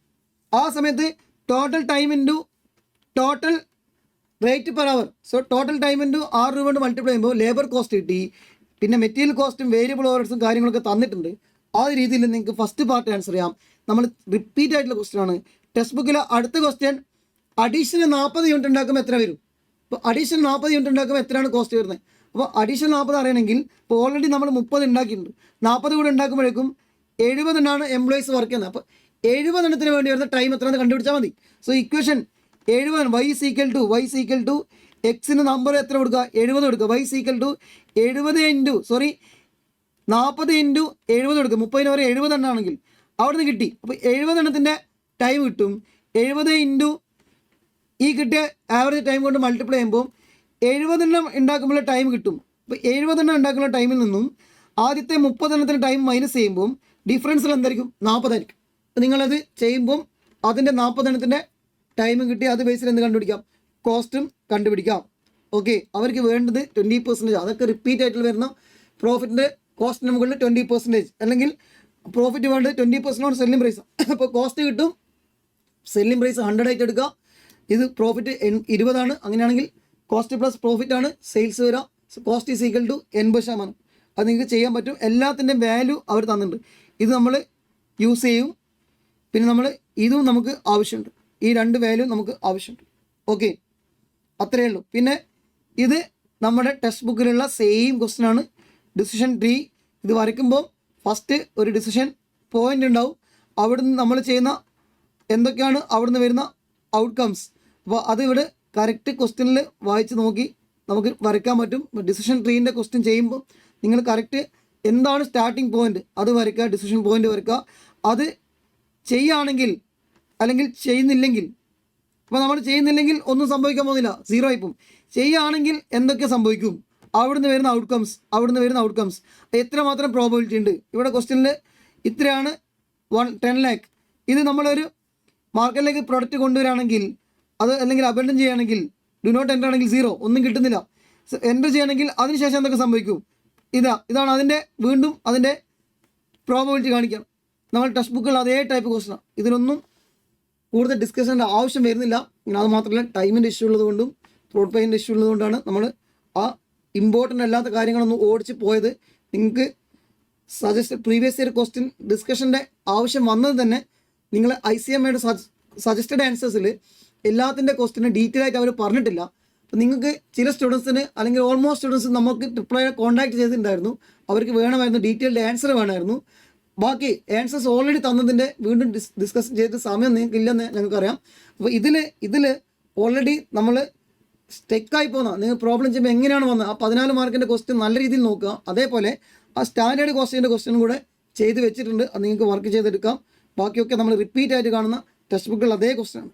ഓക്കെ, തിയറി ക്വസ്റ്റ്യൻസ് നിങ്ങൾക്ക് ഞാൻ പഠിക്കണമെന്ന് ഞാൻ സജസ്റ്റ് ചെയ്യുന്നില്ല. തിയറി പഠിക്കുകയാണെങ്കിൽ ഏതൊക്കെ പഠിക്കണം എന്ന് നമുക്ക് ഒത്തിരി വരുന്നുണ്ട്. അപ്പോൾ തിയറി ഞങ്ങൾ കോസ്റ്റിംഗ് ആണെങ്കിലും മാനേജ്മെൻറ്റ് അക്കൗണ്ടിങ്ങിലാണെങ്കിലും കോൺസെപ്റ്റ് ബേസ് പഠിക്കാനേ പറയാറുള്ളൂ. തിയറി ഇരുന്നും ബഹിയായിട്ട് പഠിക്കരുത്. ഓക്കെ, അപ്പോൾ എല്ലാവരും നന്നായിട്ട് എക്സാം എഴുതാം. അപ്പോൾ ഓൾ ദി ബെസ്റ്റ്.